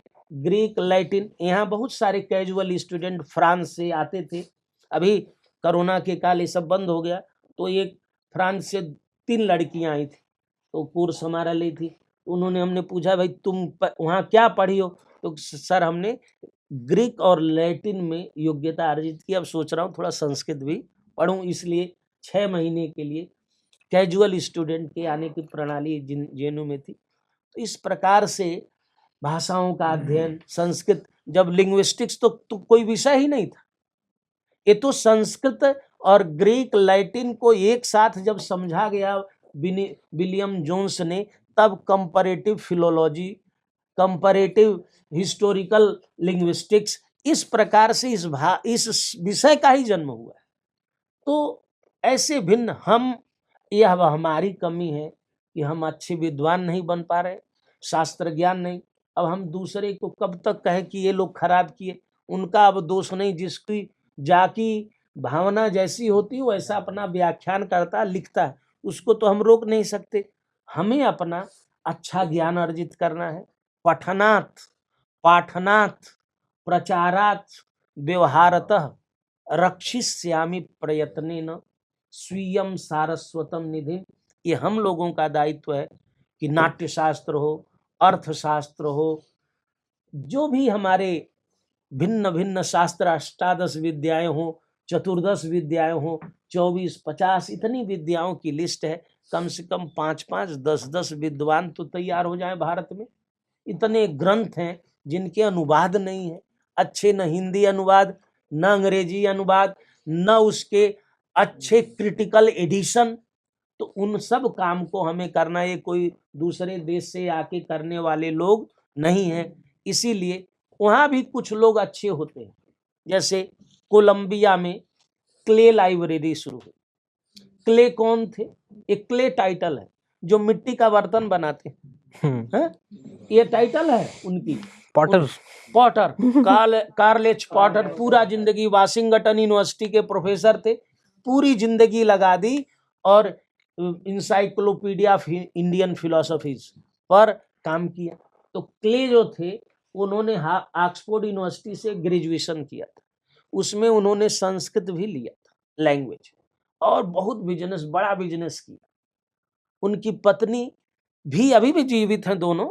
वो इंटीरियर डिजाइनर थी, बड़ी कंपनी थी हवाई जहाज के अंदर, तो बहुत पैसा दोनों ने कमाया, अभी भी हैं। तो उन्होंने सोचा कि हम क्या करना चाहते जिंदगी में, तो कहा हमारा तो सबसे प्रिय सब्जेक्ट था लिटरेचर, और लिटरेचर में भी संस्कृत, तो इसके लिए कुछ करो। तो कोलंबिया में उन्होंने डोनेशन दिया, फंडिंग, और क्ले लाइब्रेरी 50-60 किताबें लगभग, और केवल लिटरेचर की, और भारत की ज्यादा संस्कृत की सारी किताबों का अंग्रेजी अच्छा ट्रांसलेशन। अब अंग्रेजी खराब हुआ कि गलत हुआ, क्योंकि जो ट्रांसलेशन है वो भी वहाँ के भी विद्वान कोई ब्रह्मा तो है नहीं कि सब कुछ आता है। केवल अब एक आदमी जेएनयू का गया किसी विदेश में, नौकरी छोड़ के बिना बताए निकल गया, 2-3 महीना गया रहा, वहां से वापस आ गया। कहा, उन लोगों ने पूछा भाई क्यों वापस आ गए जब वहां चले गए? कहा गए कौवे ही नहीं दिखाई दे रहे। कहा जिस देश में कौवे ही ना हो तो वहां क्या रहना। तो केवल हवाई जहाज यहाँ बैठिए और शाम को अमेरिका 14 घंटा में पहुंच जाइए, तो वही वायु, वही सूरज, वही चांद, कुछ अंतर नहीं होता है। तो केवल वहां जाने से ज्ञान बढ़ जाएगा ऐसी बात नहीं, पढ़ना खुद ही पड़ता है। तो हम जितना अध्ययन करेंगे, जितना ज्ञान अर्जित करेंगे, उतना अपने शास्त्र का, अपने देश का, और अच्छी व्याख्या, अच्छी दृष्टि। यहाँ भी रह करके खराब तरह के लेख लिखने वाले लोग हैं, वहाँ बैठ करके बड़ा अच्छा भारतीय ढंग से लिखने। अब देखिए अनिकेत जी के ऊपर कोई अमेरिका का प्रभाव है? इतने सुंदर श्लोक लिखते हैं, इतने अच्छे ढंग के अच्छे भाव हैं। और ये यदि थोड़ा भी समय संस्कृत के लिए निकालते, थोड़ा नहीं निकालते होंगे, बहुत निकालते होंगे, उतने देर में चाहते तो बहुत पैसा कमा सकते थे, उतना इन्वेस्ट करते अपने काम में तो पैसा बहुत कमा लेते। लेकिन समर्पण है कि नहीं, इसको हमें करना है। तो को वेदान उद्धरिष्यति, जब वो उस राजकुमारी ने कहा कि को वेदान उद्धरिष्यति, तो कहा भट्टाचार्योस्मि भूतल। जब ऐसे भट्टाचार्य लोग हैं, अनिकेत जी जैसे, जो अमेरिका में बैठ के संस्कृत का श्लोक लिख रहे हैं और उसको जन जन पहुंचा रहे हैं, हजारों लोग, लाखों लोग उसको पढ़ते हैं। गवर्नमेंट कॉलेज कलकत्ता में जब खुला संस्कृत कॉलेज, तो विल्सन की कृपा से, विल्सन के कारण खुला। दूसरे अंग्रेज अधिकारी आए, उसको कहे कि बंद करो। फिर उन्होंने चिट्ठी लिखी विल्सन को कि देखिए आपने तो खुलवा दिया, अभी कर रहे हैं। तो उन्होंने फिर प्रयास करके, चिट्ठी लिख करके फिर उसको चलवा दिया। फिर दोबारा वहाँ के अधिकारी लोग समस्या किए कि नहीं नहीं बंद होगा। तो विल्सन को चिट्ठी लिखी, तो विल्सन ने लिखा यावत स्थास्यन्ति, उन्हीं का श्लोक है, यावत स्थास्यन्ति गिरयः सरितश्च महीतले तावत संस्कृत भाषा लोकेषु प्रचरिष्यति। और लिखा, और भी श्लोक लिखे कि नहीं है कि संस्कृत दुर्वा है। संस्कृत क्या है? दुर्वा। संस्कृत ज्ञान परंपरा दुर्वा है, ये सूख जाएगी, फिर कभी जल आएगा ना थोड़ा भी, फिर हरा। तो इस प्रकार से किसी देश में खत्म होती है तो दूसरे देश में संस्कृत, हम लोग शुरू में हमारे गुरुजी व्याख्यान बनाते, संस्कृत क्यों पढ़ें, कैसे पढ़ें, क्या पढ़ें, तो क्या है, संस्कृत किसी एक देश की भाषा नहीं है, किसी एक प्रांत की भाषा नहीं है, किसी एक क्षेत्र की भाषा नहीं है, ये पूरे विश्व की भाषा है। केवल हमारा ही अधिकार नहीं है, विश्व भर के लोग इसे अपना मानते हैं। अंग्रेजी, फ्रेंच, जर्मन एक देश की भाषा है, लेकिन संस्कृत पूरे ब्रह्मांड की, इसका किसी देश का नाम नहीं लगा है।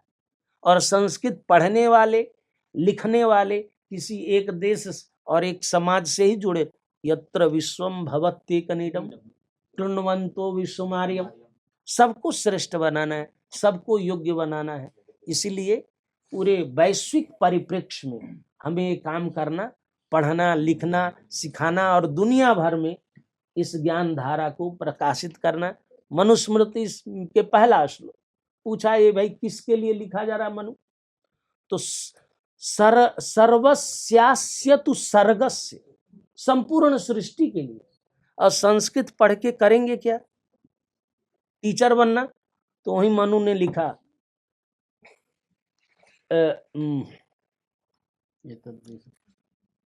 सेनापत्यम च राज्यं च दंड नेतृत्वमेव च सर्वलोकाधिपत्यम च वेद शास्त्र विदर। सेनापत्यम च राज्यम च दंड नेतृत्वमेव, टीचिंग नहीं है, कहीं टीचिंग नहीं है कि प्रोफेसर बनेंगे, सेनापति बनो, राजा बनो, प्रजा पालन करो, जुडिशियरी में जाओ, भिन्न भिन्न क्षेत्रों में कार्य करो।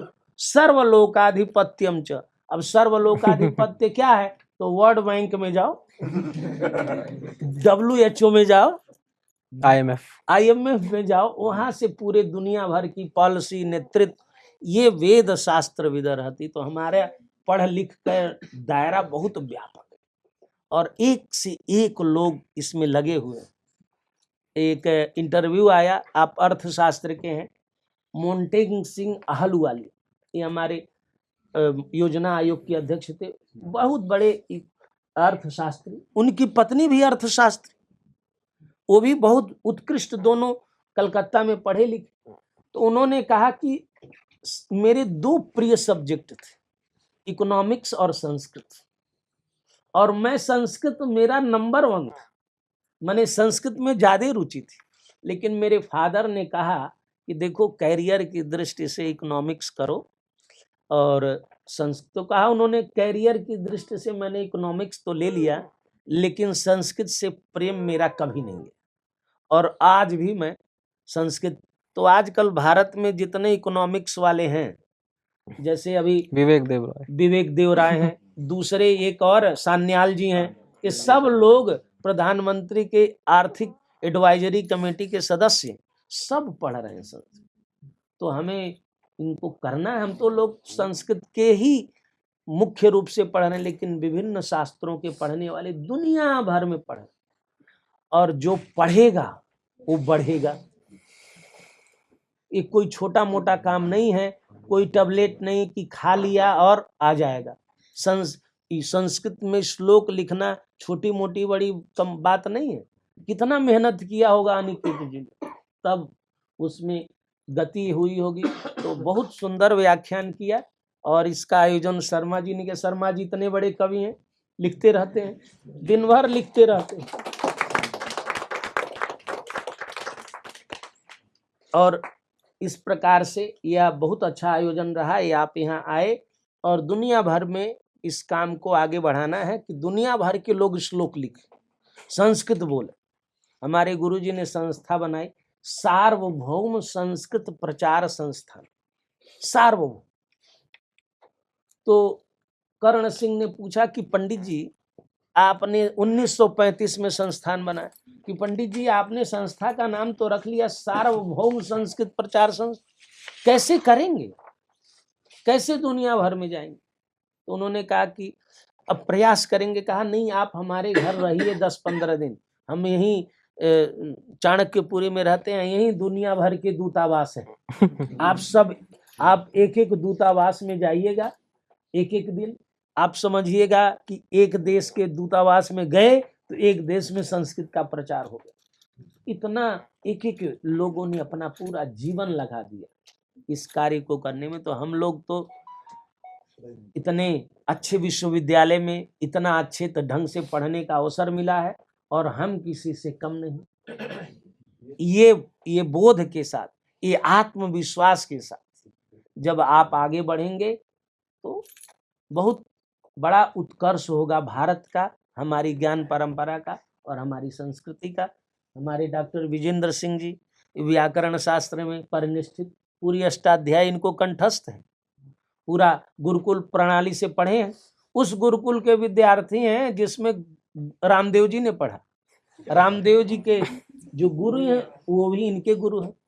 डॉक्टर टी महेंद्र जी, ये साहित्य शास्त्र के, नाट्य शास्त्र के इतने मर्मज्ञ विद्वान, इन्होंने ऐसा एक कोष बनाया जिसमें अंताक्षरी के लिए बारे संस्कृत साहित्य के ऐसे रत्नों को इकट्ठा करके राष्ट्रीय संस्कृत संस्थान ने प्रकाशित किया।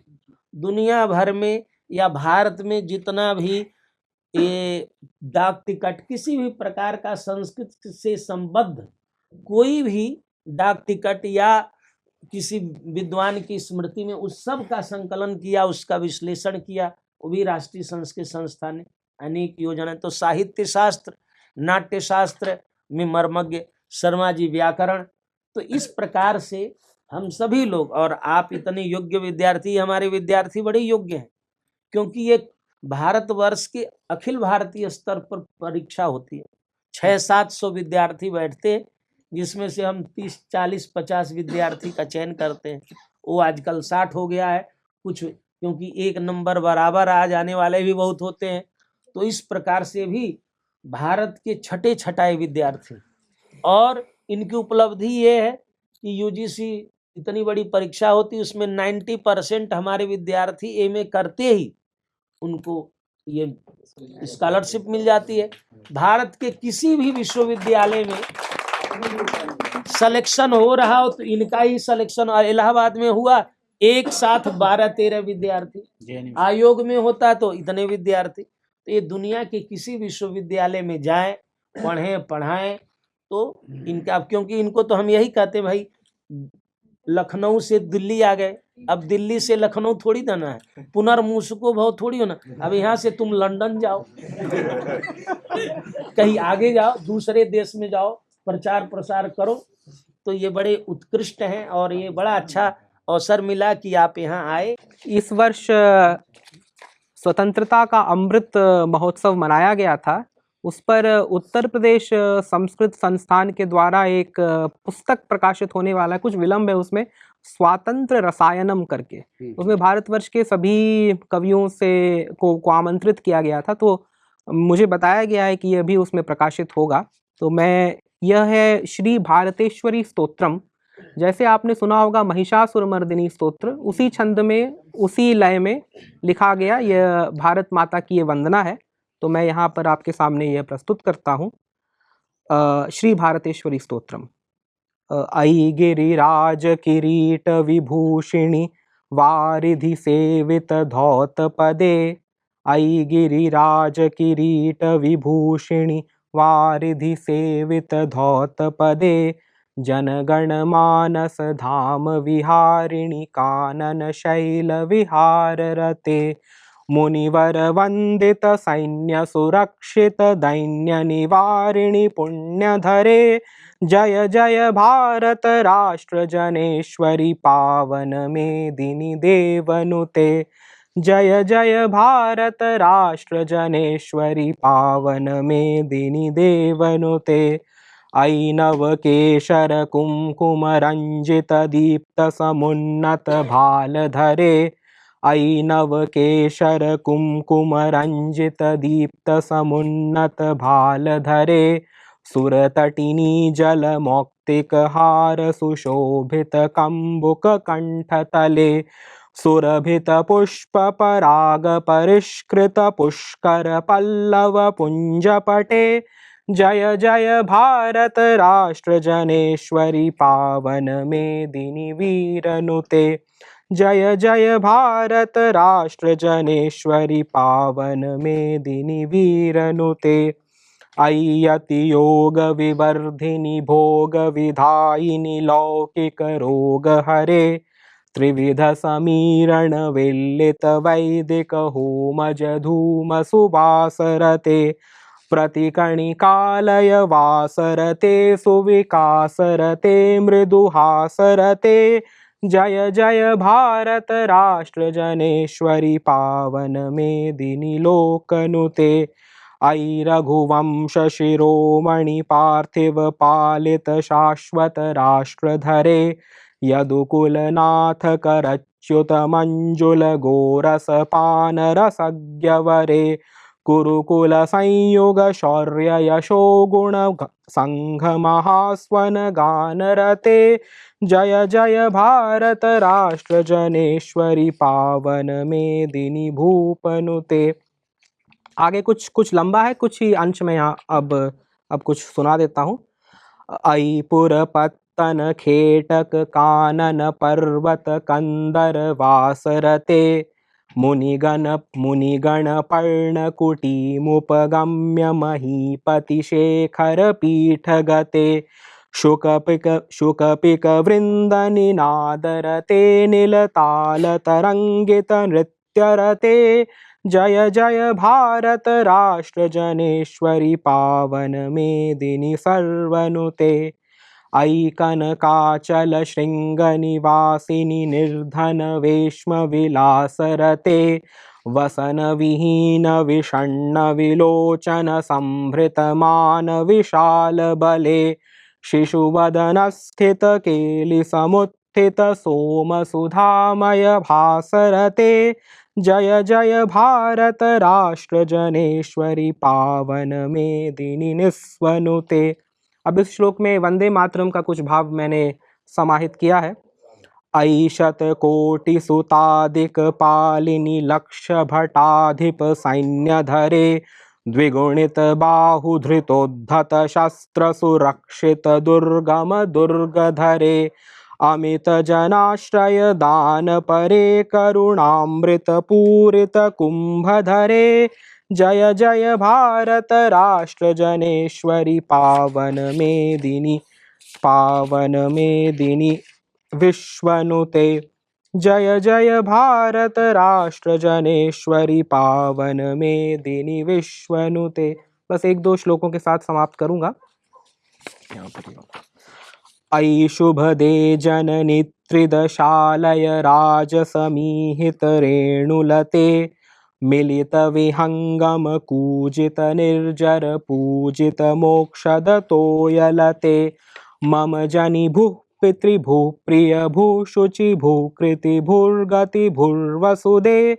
जय जय भारत राष्ट्र जनेश्वरी पावन मेदिनी पुत्रनुते। इसके बाद कुछ विभिन्न पर्वतों नदियों आदि का भी वर्णन है, एक दो ही सुनाता हूँ। अयि मृगराज महागज राज समाज विराजित विंध्यनुते।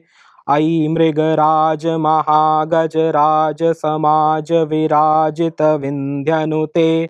स्थविर जनालय दिव्य शिवालय शुभ्र हिमालय सानुनुते। मलयज वीजित मेघदलावृत चारु गुहाचल नीलनुते।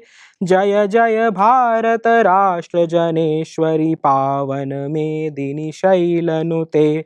जय जय भारत राष्ट्र जनेश्वरी पावन मेदिनी शैलनुते। अब अंतिम श्लोक।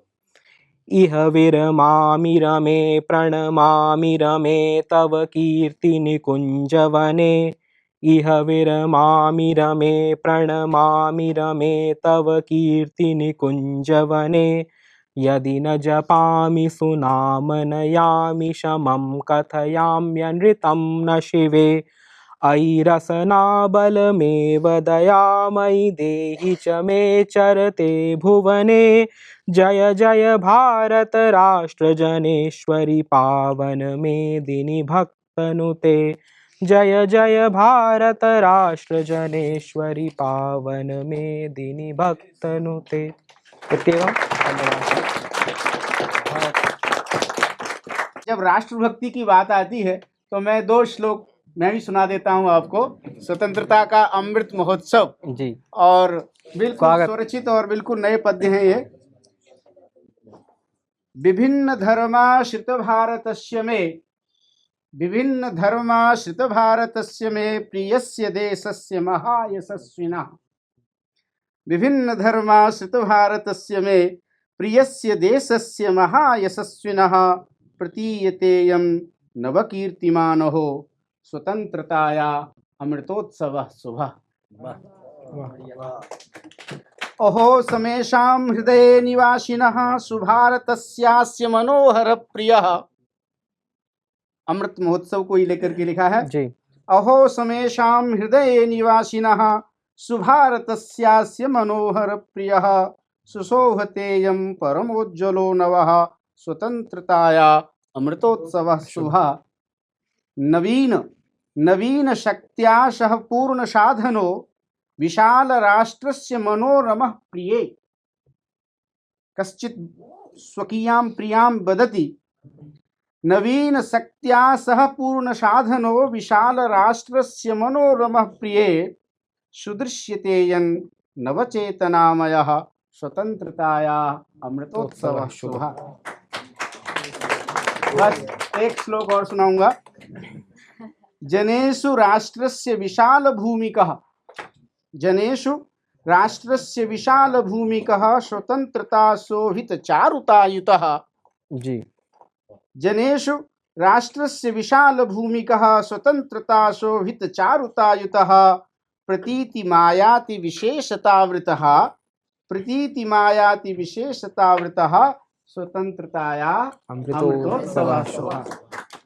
विभात्यवश्यं परितोति सुंदरो, विभात्यवश्यं परितोति सुंदरो विभिन्नतायामयमेकतामयः। वाह वाह।